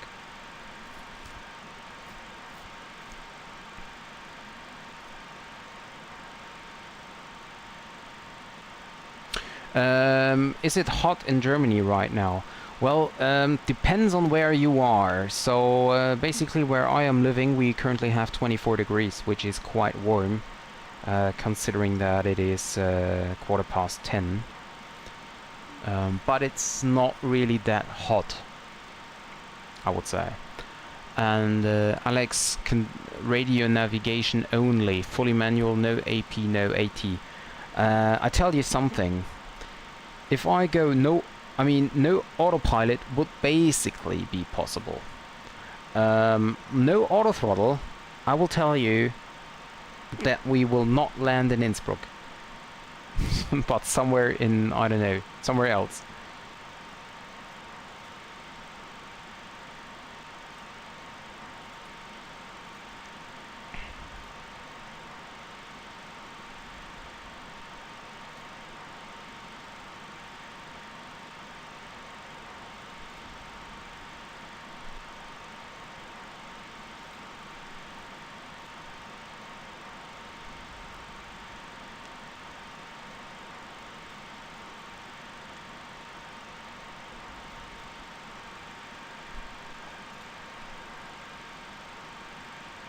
Yeah, that's right, Rini. Here in my computer room, I have like, I don't know, 29, 30 degrees or something. It's really hot. So if my computer room stands for Germany, then yes, it is definitely very hot.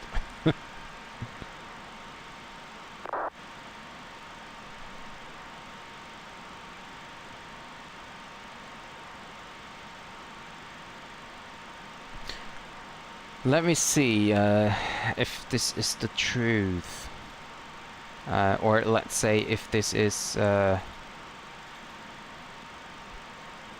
what I was looking for. So abnormal emergency procedures. Let's go to Wood. That looks weird. Power plant, no. Anti-ice, flight landing gear, flight instrument, electric and auto flight. Where's engine fire? APU fire? One engine out. Oh, engine fire, it's the first one. Auto throttle, thrust lever, disengage, idle, fire warnings, indicators, check. Fire warning still, okay, off and severe engine damage separate. Okay. In-flight engine shutdown. Well, you are right. That's exactly what I was looking for, basically. I just don't know if this... For example, for the PMDG, I don't have anything like that. So PMDG does not have a documentation, or at least I didn't find it yet. But yeah, that's why this afternoon I tried it in the Maddog here.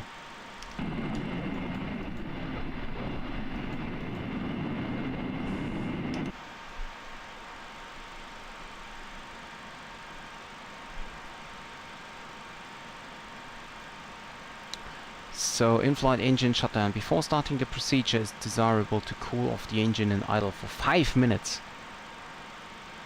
Well, but that is not possible if I have an engine fire. Fuel shut-off lever off. Not continue engine operation at cabin discretions. Okay, it's not fire, it's just engine shutdown in flight. Okay, fuel shut-off lever off. Yeah, okay, got it. Pneumatic cross-fade valve lever. What is interesting, Alex, by the way, I just noticed, in the abnormal checklist, well, yeah, could be. I'm running on ultra settings, Drini. So, Alex, you told me, or what means you told me, I think you told me, that I can turn off the pneumatic crossfeed levers after engine start or after airborne or whatever, so we don't need them anymore. In the checklist, for example, the in-flight engine shutdown, it's telling me pneumatic crossfeed valve levers close.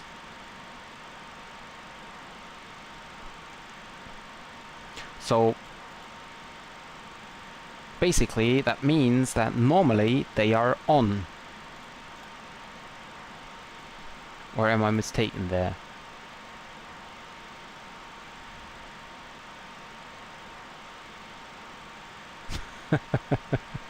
Well, yeah, the problem is, you know, I could go fully manual, but I want to land at Innsbruck. That's a problem. Well, I will decide it's spontaneous. What will we have to say about Phoenix then? Well, the Phoenix aircraft is really great, and I think I haven't looked for it, but I think there might be some more documentation than for the PMDG.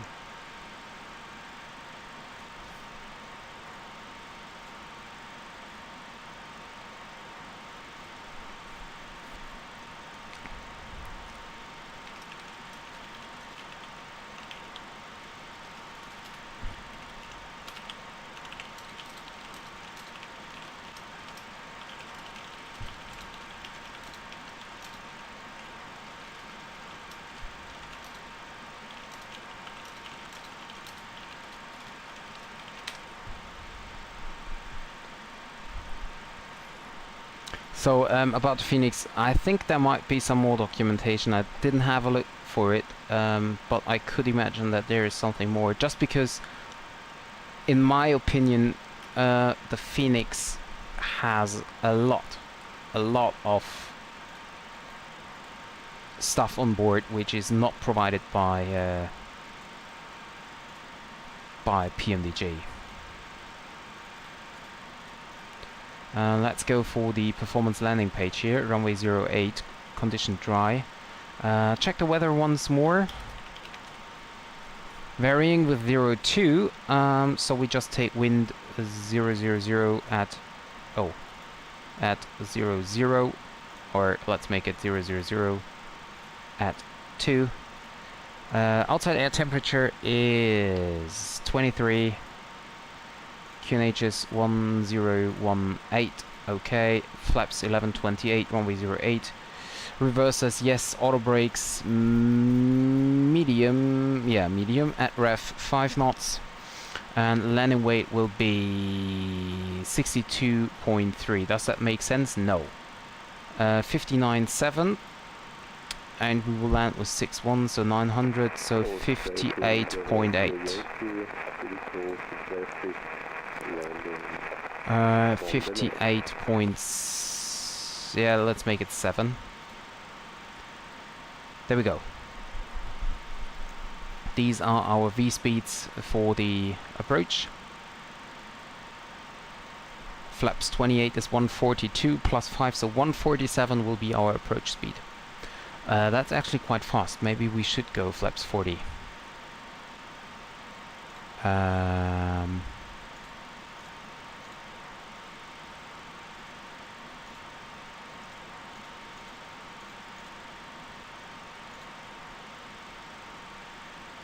You know what? Yeah, we do that. Flaps 40 then.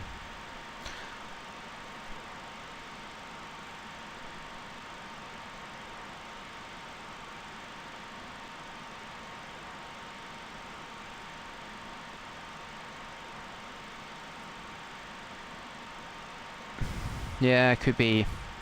Or maybe because of like maybe smoke in the system, so that you pressure the snow into the smoke into the other way.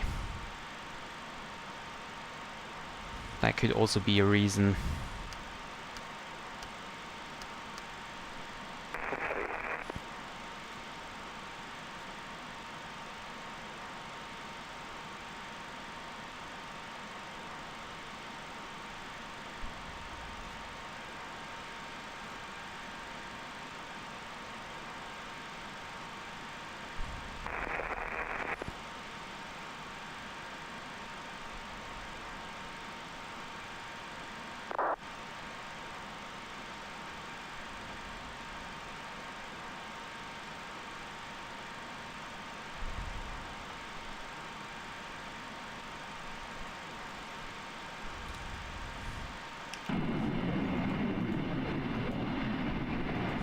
What is that? Is it a fire or is it a cloud? Or what is that? What is that? That looks totally weird. Oh no, that seems to be a some industry. That looks so weird. The only white cloud there.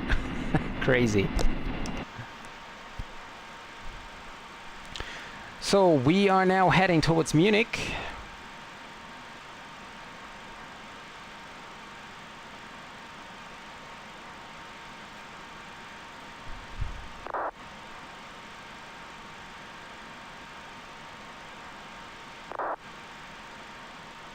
Oh, nice, Trini. New PCs are always great. I can remember when I got mine in January this year. That was so great to finally have a computer again, because I had none for the past 8 years. I mean, no computer to fly for Flight Simulator. Just a normal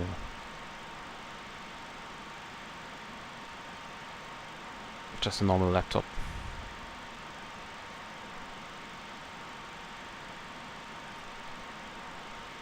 And I was very happy when I finally got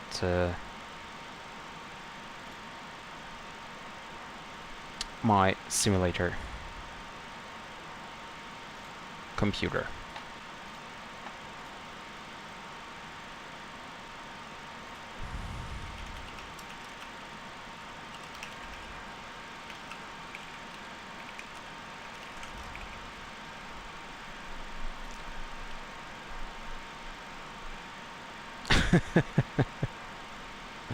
Yeah, I can imagine.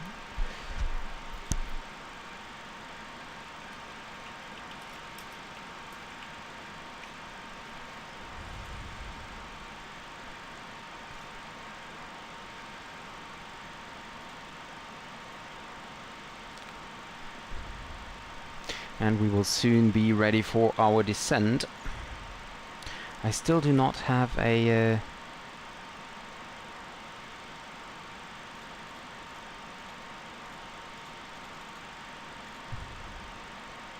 well,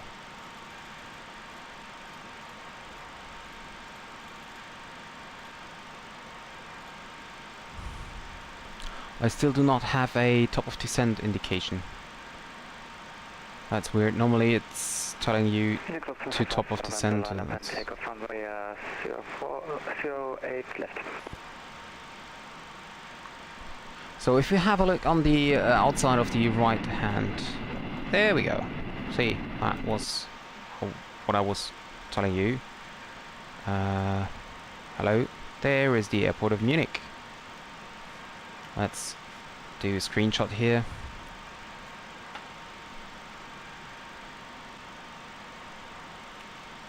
No, I don't know that, sorry. Never heard of it.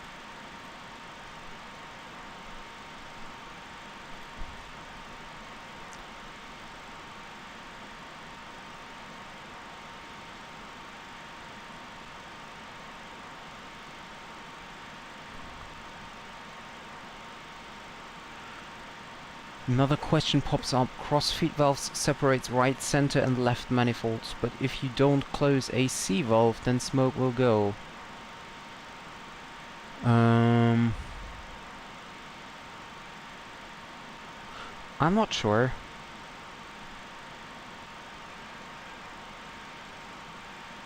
If you close the left, for example, engine 1 is on fire, and you close the left-hand cross-feed valve, then you don't get any air from the left-hand engine. No, that doesn't make any sense. Oh, and by the way, Alex, you have to close the AC. On the checklist, it says that you have to close the bleed valve from the affected engine.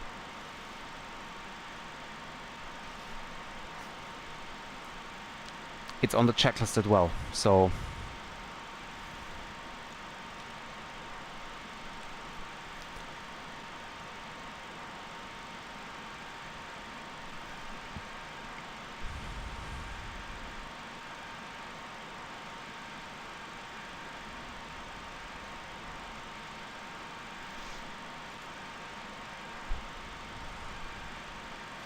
And I have a look on the approach here. So we have a minimum decision altitude of 5,000 and a minimum decision height of 3,093. That is crazy. And the descent angle is 4.7 degrees.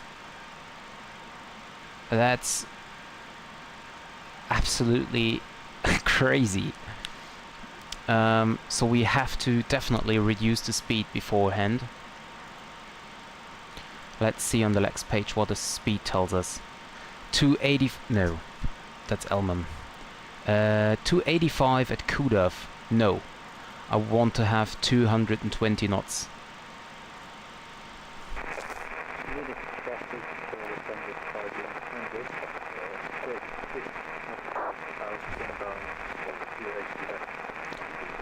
And then we have the altitude, go around altitude at 5,000. So we set that back over here. Unique traffic, jam wings 84 Yankee Tango established silence. Can I set the decision height to 3,000 something? No, I don't think so. So if I want to set the decision height to 3,000, that takes... oh, okay, it's blocked at 500. Okay. Oh, then we can turn that off. Or... no, that's... I just turn it off.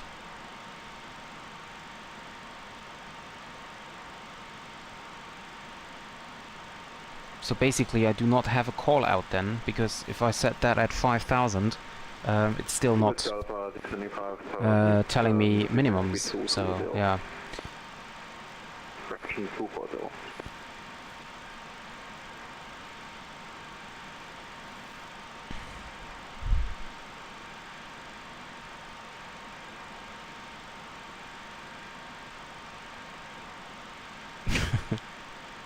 The problem is that I'm struggling with the manual control. If the aircraft gets low, like 134, 138 knots or so, I pull on the yoke completely and nothing's happening basically. Yeah, the stabilizer motion, that's a great sound.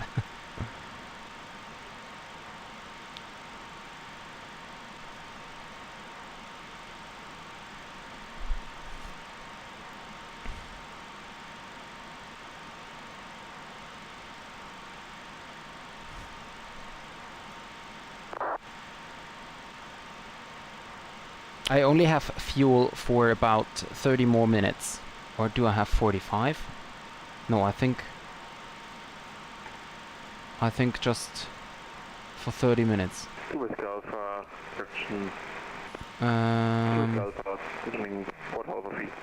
Yeah, 30 minutes. So that's enough for maybe 1 or 2 go-arounds. Actually, the sound of... is not... yeah, is digital, maybe. I found several... oh, reset MCP altitude. Yeah, okay, I will do that. I found several years ago a video on YouTube from the woman who recorded the sounds, like stabilizer motion, stuff like that. That's totally crazy. Because she didn't she did that again on the show. She was asked to do it again, and then she just took the microphone and was like stabilizer motion, and it sounded exactly like in the aircraft.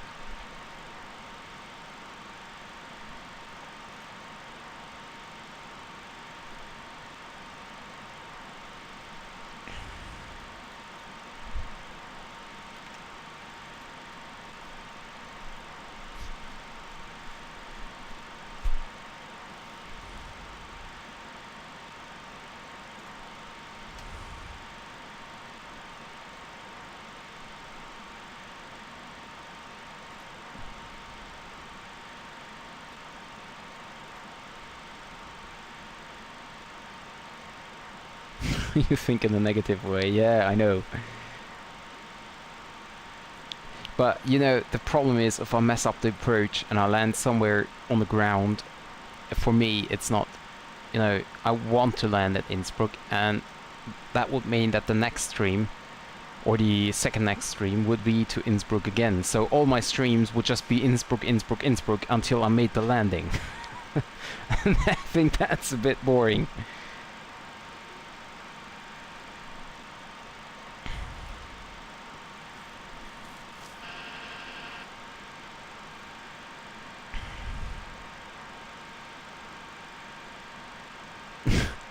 Yeah, we will see. We will see.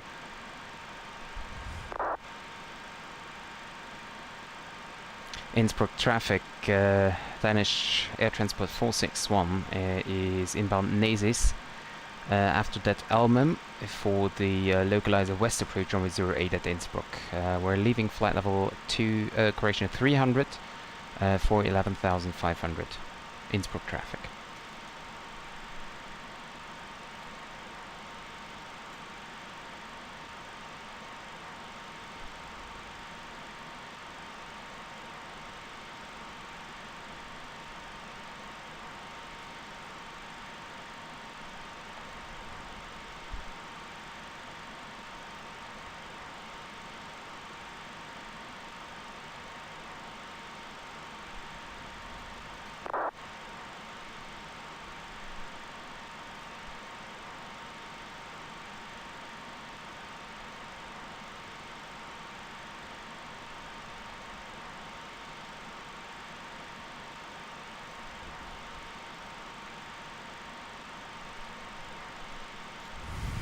Have a look on the mountains here.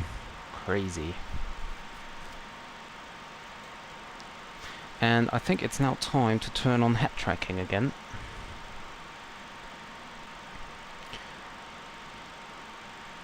Drag required. Okay, so we pull out the drags here. Although I don't really understand. I hear no sounds. There are no sounds at all. Totally weird.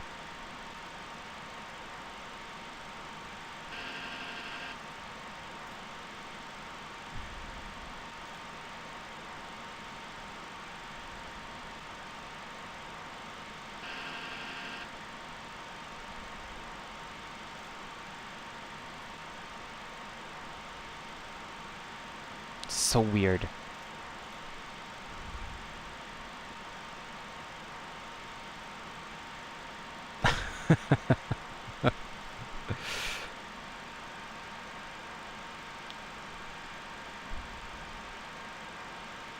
Well, let me approach Kudav, and then I will do that. Like short of Kudav, Kudav.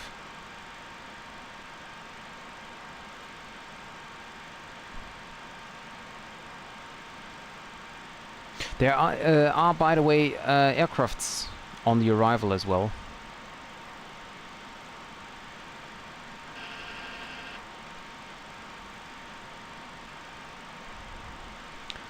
They are also approaching 08, and that's gonna be close, but we will see.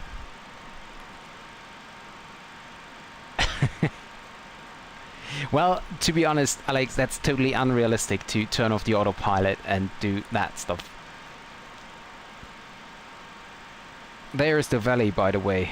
We could do a visual approach as well. No, I just want to be established on the track to Kudav then.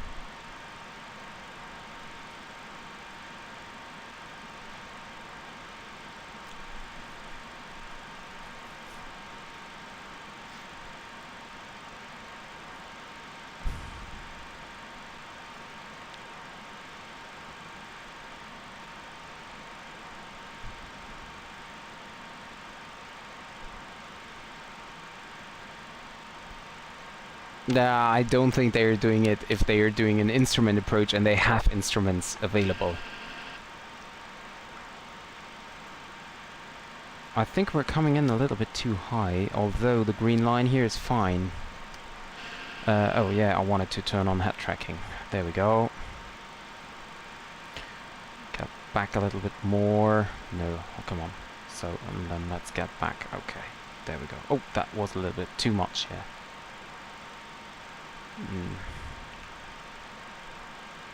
No. Okay, this might be better then. Okay, there we go. Okay, we're now on the descent profile.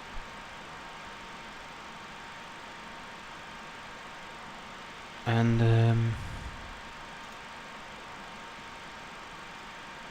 109.7. I have to open the approach chart here again at DME 4.4.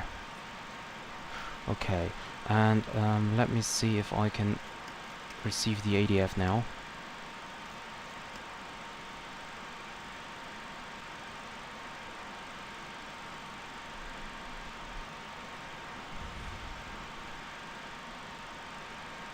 Yeah, that's true. That's true. So we turn on the lights already. Nice and early.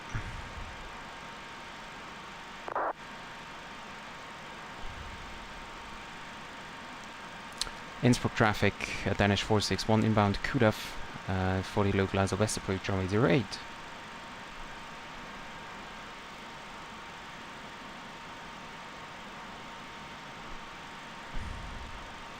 That is such a nice... What is going on? Do you hear that? Oh.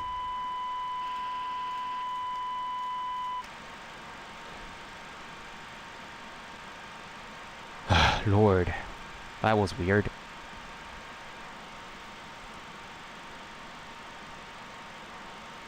So 109.7 and 065. 109.7 and 065 is set.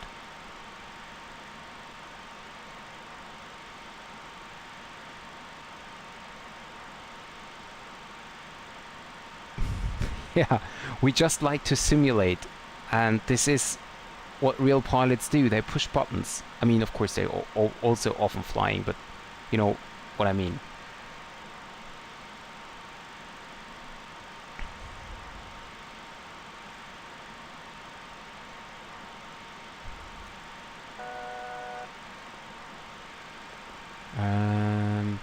By the way, I push 11,500. And I need to start my recorder tool. No one told me. Well, basically there is only Alex left. No. Recorder tool, where is it? There we go. And start the recording.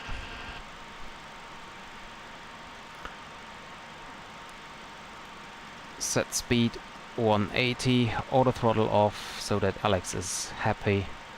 Autopilot off. And now we F that up.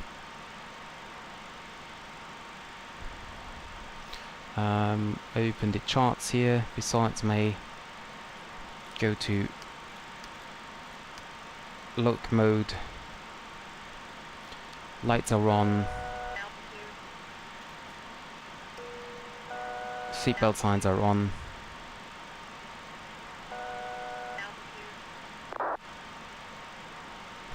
Innsbruck traffic, range 315, expect log DMG east, then surface land runway 08.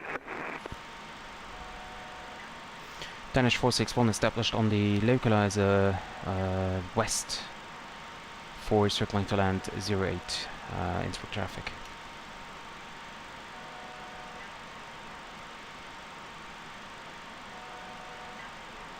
Yeah, Drini, no problem, no problem.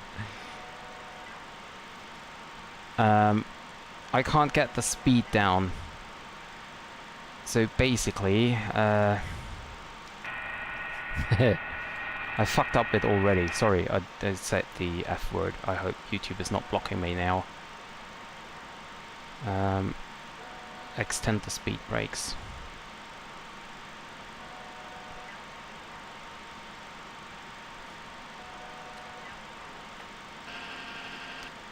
Medium.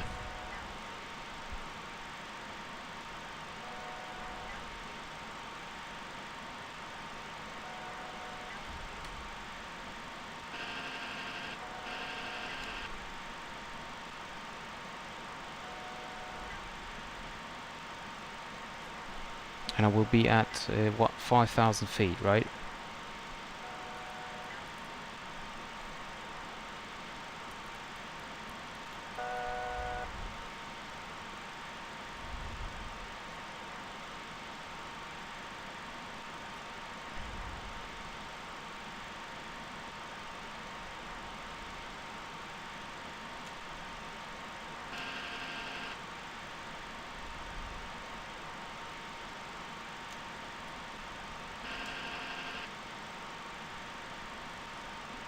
Set speed of 139, so I know where the approach speed is.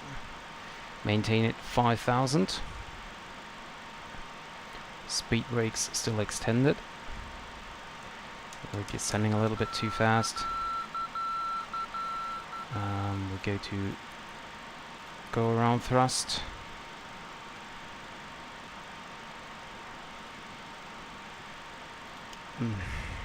Never understood why I should turn that off. And the problem is I'm circling to the right side, so I do not see something. That's the biggest problem. Slats extend. Oh, we're descending too fast here. And 4.4, we will now turn right.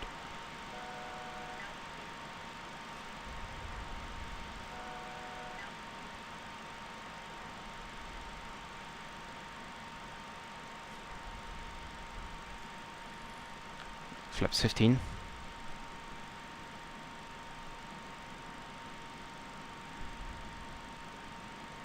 Staying up 5,000.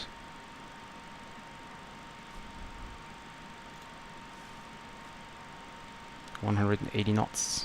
Caution, terrain. Yeah, we have the terrain inside here.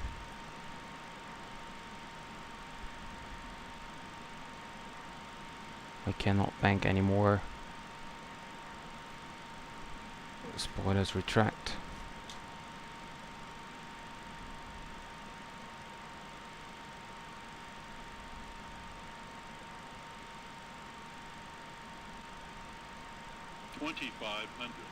And we go real slowly rolling out.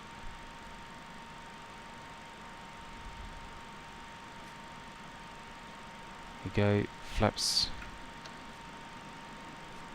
Flaps 15.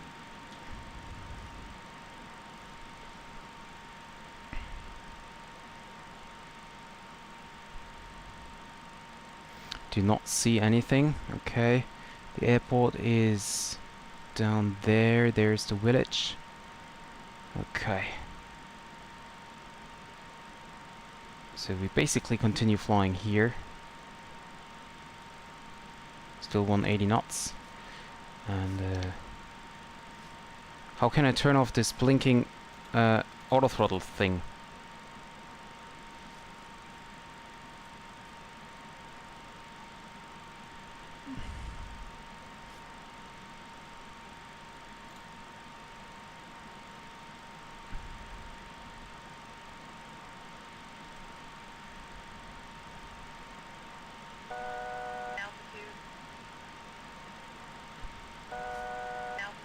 We can set go around altitude here of 9,700. Well, let's make it 10 for now.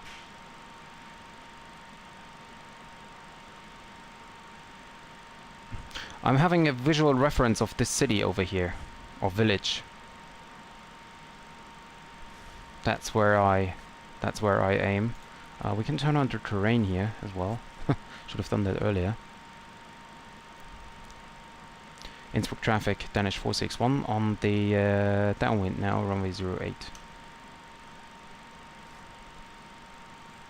More thrust, gear down.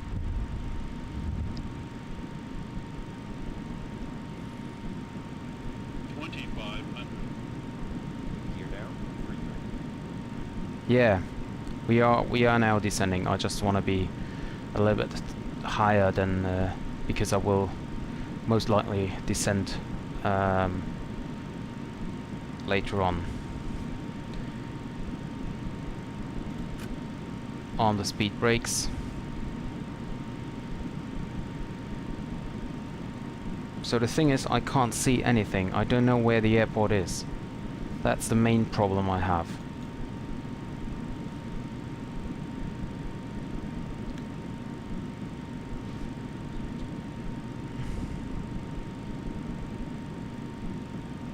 Flaps 28.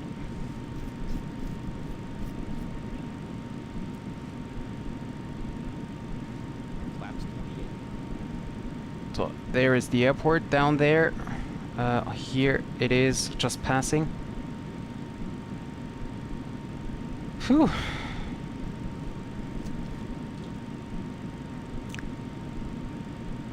Flaps are now 28. I think we can arm the auto brakes.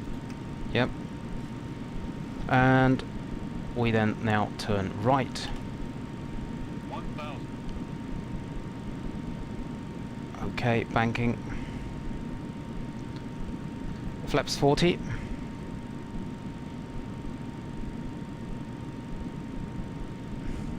Yeah, I don't see the airport. That's the biggest problem I have. I have no idea where we are.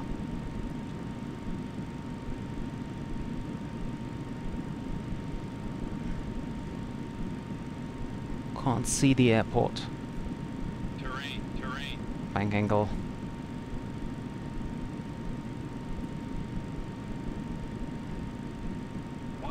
Yeah, see, that's what I mean. I was already slow, but almost impossible.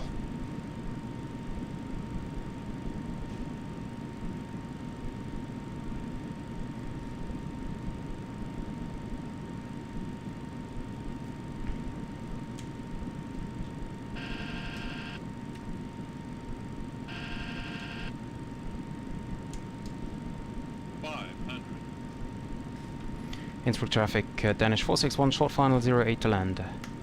400.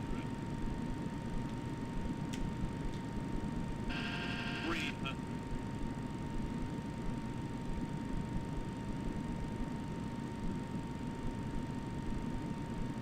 200. Sink rate. Sink rate. Sink rate. Sink rate. 100. 30. 20. 10. Oh, come on. Two in reverse.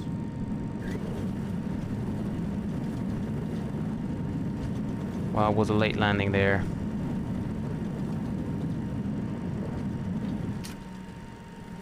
Reverse lights out. 60 knots.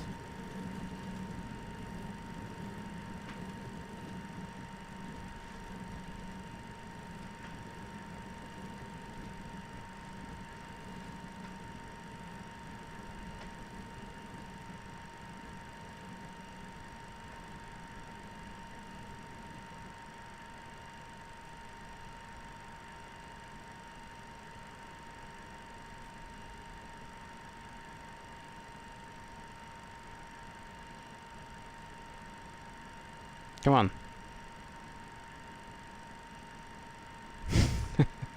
Well, the landing was a 300 something.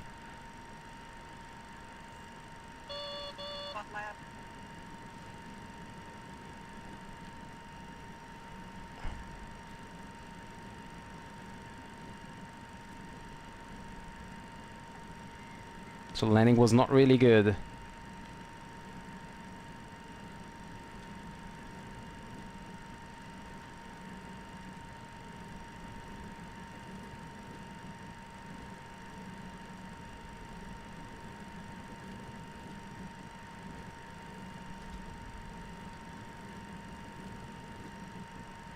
Yeah, I am moving the plane. It's not as easy as you might think. This old lady is quite heavy. Landing lights off. Strobe lights off.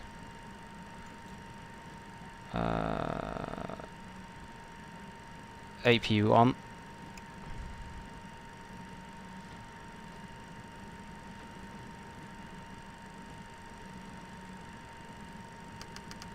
Turn off the transponder. Innsbruck traffic, runway 08 vacated. Innsbruck traffic, Ukraine Shutdown 5, starting circle length, runway 08. Okay, so transponder mode is on, off, terrain radar is off, landing lights are off, strobe lights are off, APU is starting and running up. Okay. Flaps up. Speed brakes are already in.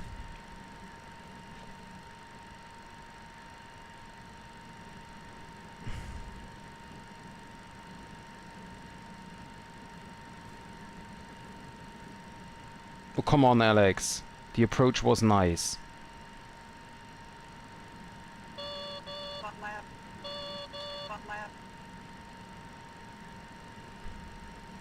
And I love the scenic view here.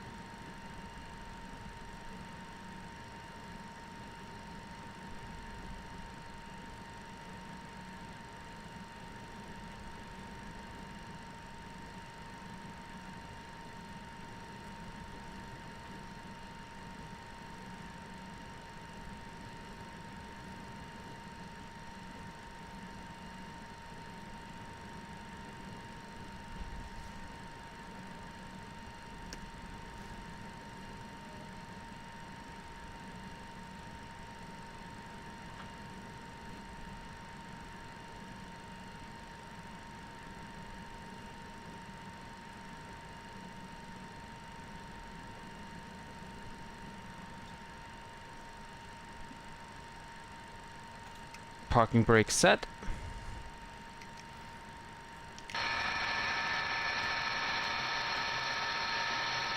Yep, that's fine, that's fine. Hi Rex. Okay, so brakes are set. I leave the aircraft running, as I will now have a look on the landing. Stop the recording tool. Or do you want to? Yeah, let's do it. Okay, we stop the recording. Okay, let me turn off the head tracking here. So, let's first read what you guys wrote.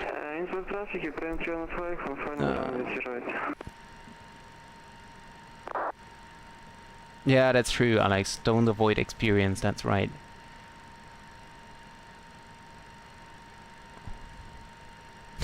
Good to hear, Drini.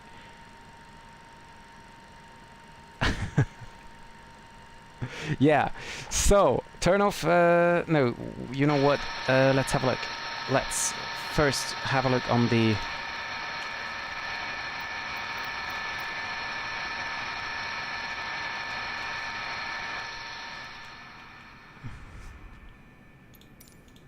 Let's first have a look on the landing, and then we're gonna replay, right?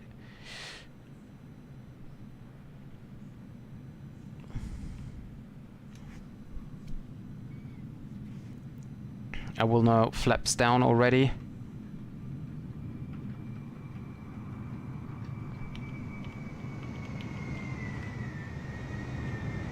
That landing was harder than mine was. That landing was definitely harder than mine. Oh, see, there is another approach coming in.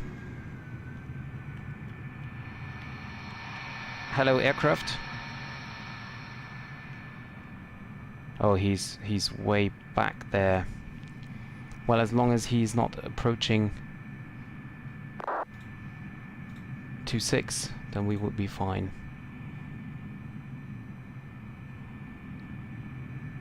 Oh, that's Ukraine International from Nizza to from Nis to Innsbruck, and now there is another flight incoming from Nis, which is the With Air.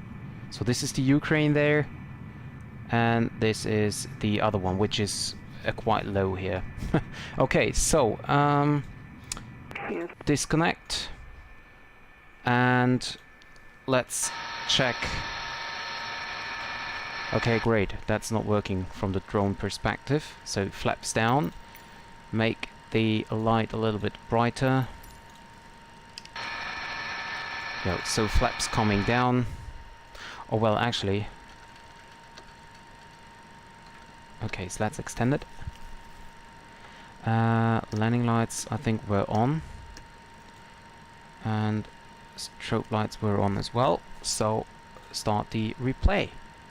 There we go.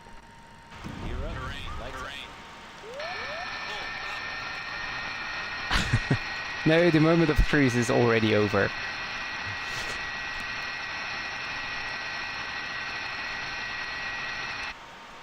But yeah, so overall my descent here was way too steep. Way too steep. I was descending with like 6,000 feet a minute. Poor passengers. Really poor passengers.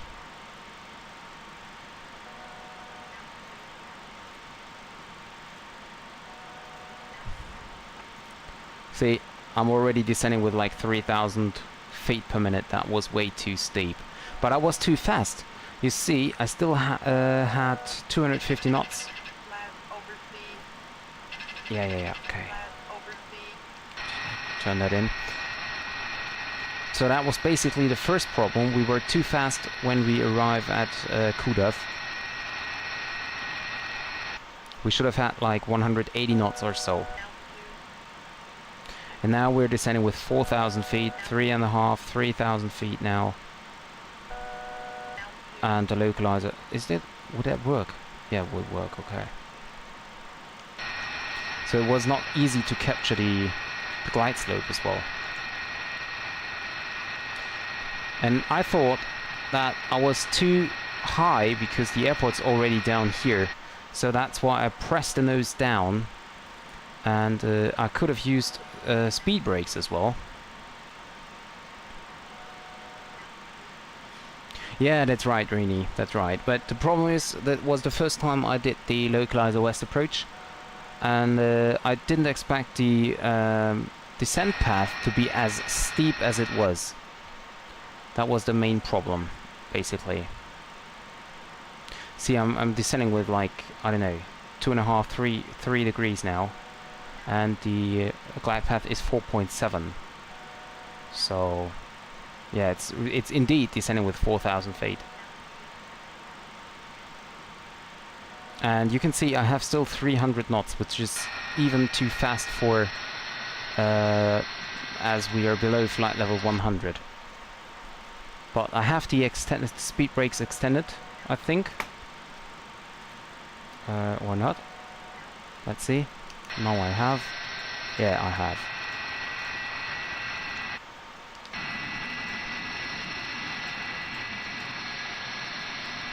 So. And now I got the aircraft relatively stable, close to the localizer here.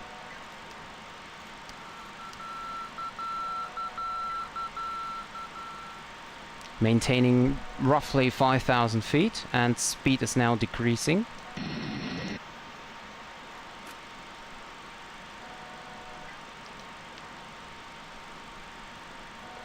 Now we wait until 4.4 demi, or 4.7, 4.4 I think it was.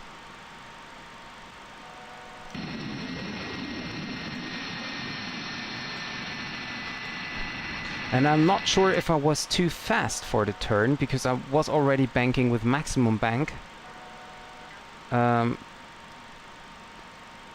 So basically there was no other chance to do something.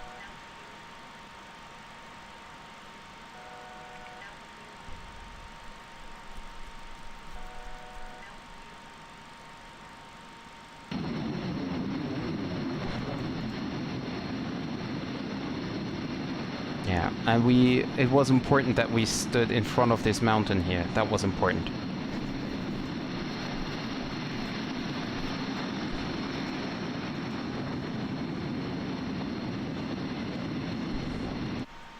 Speed is now 180.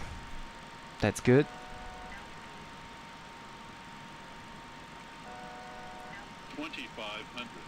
But yeah, still, I mean, look at the bank. I'm even like I'm almost 45 degrees. Well, I think it's no. This part should be 30. This is 25. This is 30. I don't know.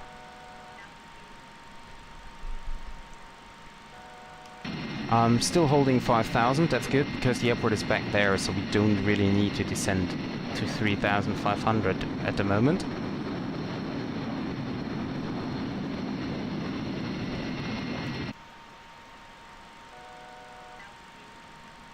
And I go to the cockpit to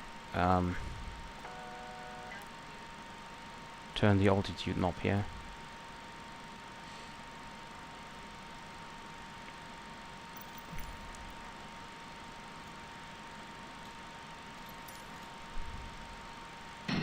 I hope Alex is still here. He's not writing anything.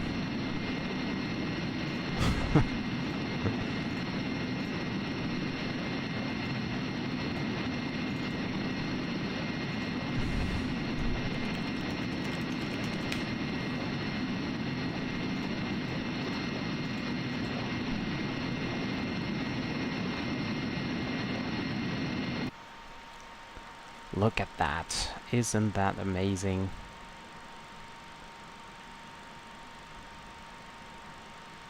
I'm using the time to make screenshots.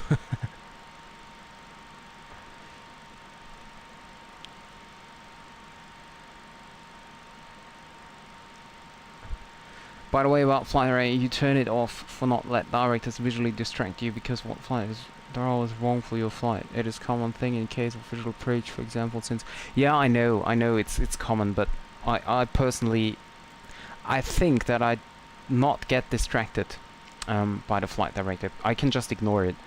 But I think that if I do not have the flight director, I feel like it's looking weird. I feel like something's missing there.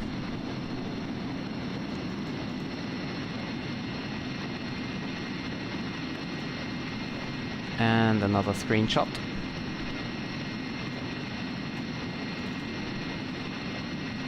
Oh, and I can also do another one here as well. There we go.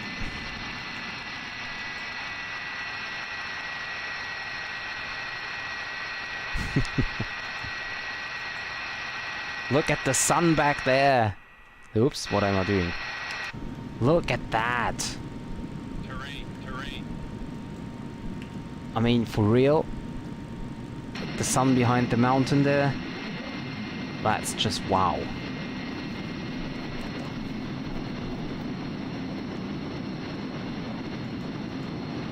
Yeah, I think so. I should have gone more to the left side. But the problem is, I do not see the church down here. I think it should be some... There it is. There is the church. Okay, so, and I should fly over here. But look at that. I didn't see the church, but I was turning exactly at the correct moment.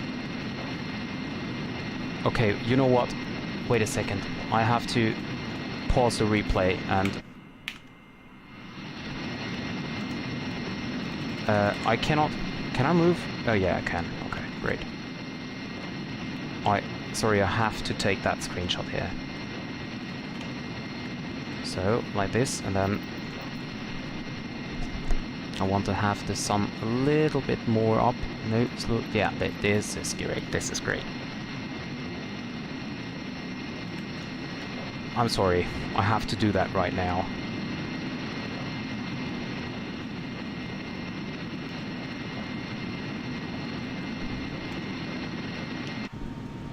Okay. Continue. There we go.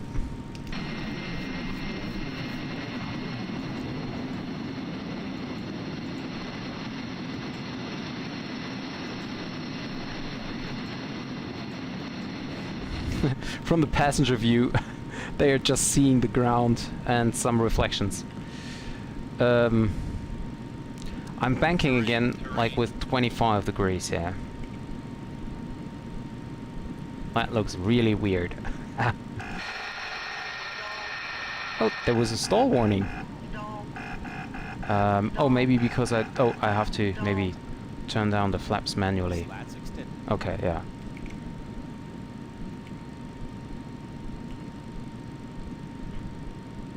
So the final approach here then was quite okay.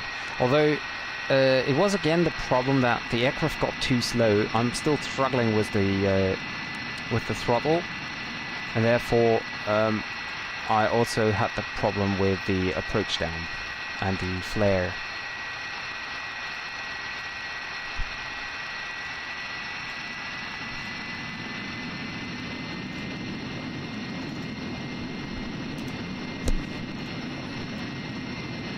Yeah, I really like the flare. So until here, it looks great. And now at 50, 40, 30, 20, and then I pulled the yoke too much. And that's why I went up. Yeah, see, that was quite hard. 360, yeah.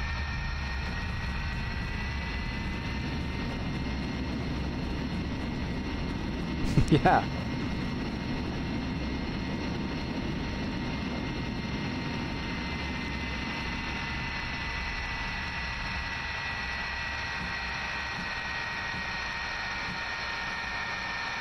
I mean, it wasn't a big problem in the end that my touchdown was so late, but there was not much more time, to be honest.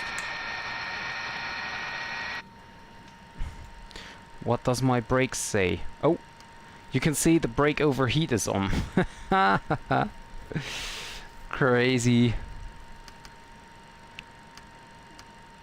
And that's weird again. It's the same as this afternoon. The brakes on the left side are colder than on the right side. The right inner one is over 500.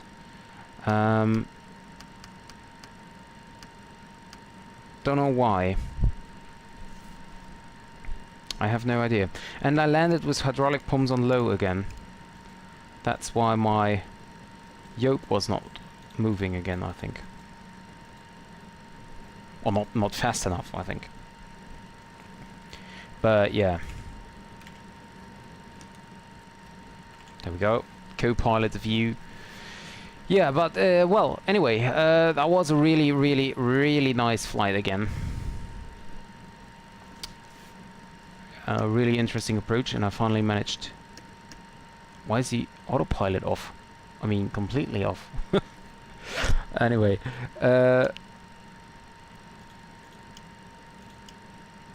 why is everything off? What is going on?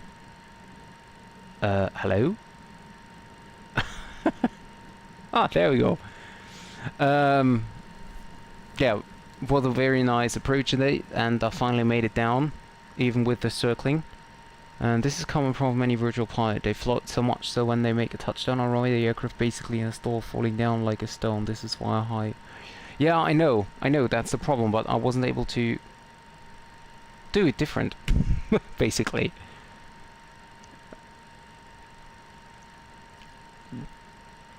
But yeah.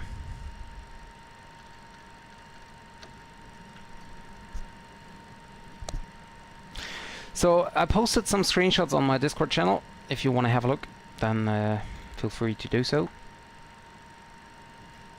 And yeah, was a really nice flight, very interesting approach. Let's see what we're gonna do next. I'm currently really in a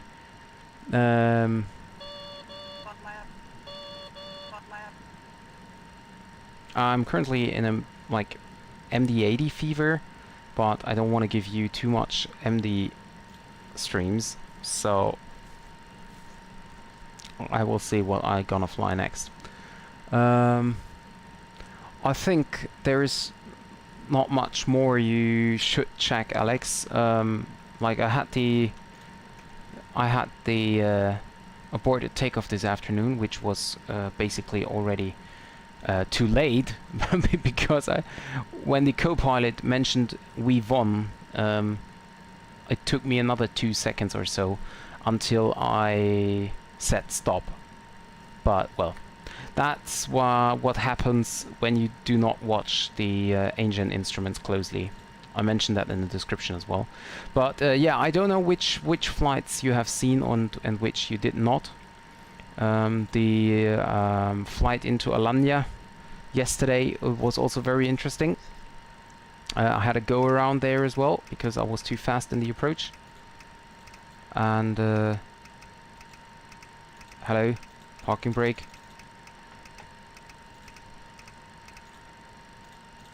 There we go. Because I was too fast during the approach, so I wanted to do it different and slower. But yeah, overall was the same, I think. Nothing special. So yeah, I don't have anything more to say, except, of course, that I really enjoyed your assistance, Alex and Drini. You stayed until the end, and also thank you very much to all the other viewers which I had during the stream. I'm not sure if I'm going to fly tomorrow. If yes, then I will fly in the evening. So let's say at around 1800 Zulu. But I'm not sure about it. Depends on if my train is on time, and it depends on what my wife want to do tomorrow. So yeah, if yes, I want to stream at around 1800 Zulu, most likely. I have to think about route tomorrow, and especially on an aircraft, because as I said, I'm in AMD fever. I don't really want to fly Airbus at the moment, don't know why. I could go a short hop with the CRJ, didn't fly that in a very, very long time. But yeah, I don't know, we will see. Maybe some short Scandinavian hops, or I don't know, something in a British, I don't know, we will see. So yeah, thank you very much for tuning in, and if you haven't done so, please give me a thumbs up on the video. That helps me a lot and helps YouTube rank my video. And no, I won't do helicopter flight. This is no. I'm more the aircraft guy, not helicopter. I'm sorry. Yeah, and that was it. Alex, you can, if you like, you can give me a message on Discord when you watch my aborted takeoff this morning or this afternoon. And for now, I wish you a pleasant Sunday evening, and I hope to see you guys on the next stream. Thank you very much for tuning in, and bye bye.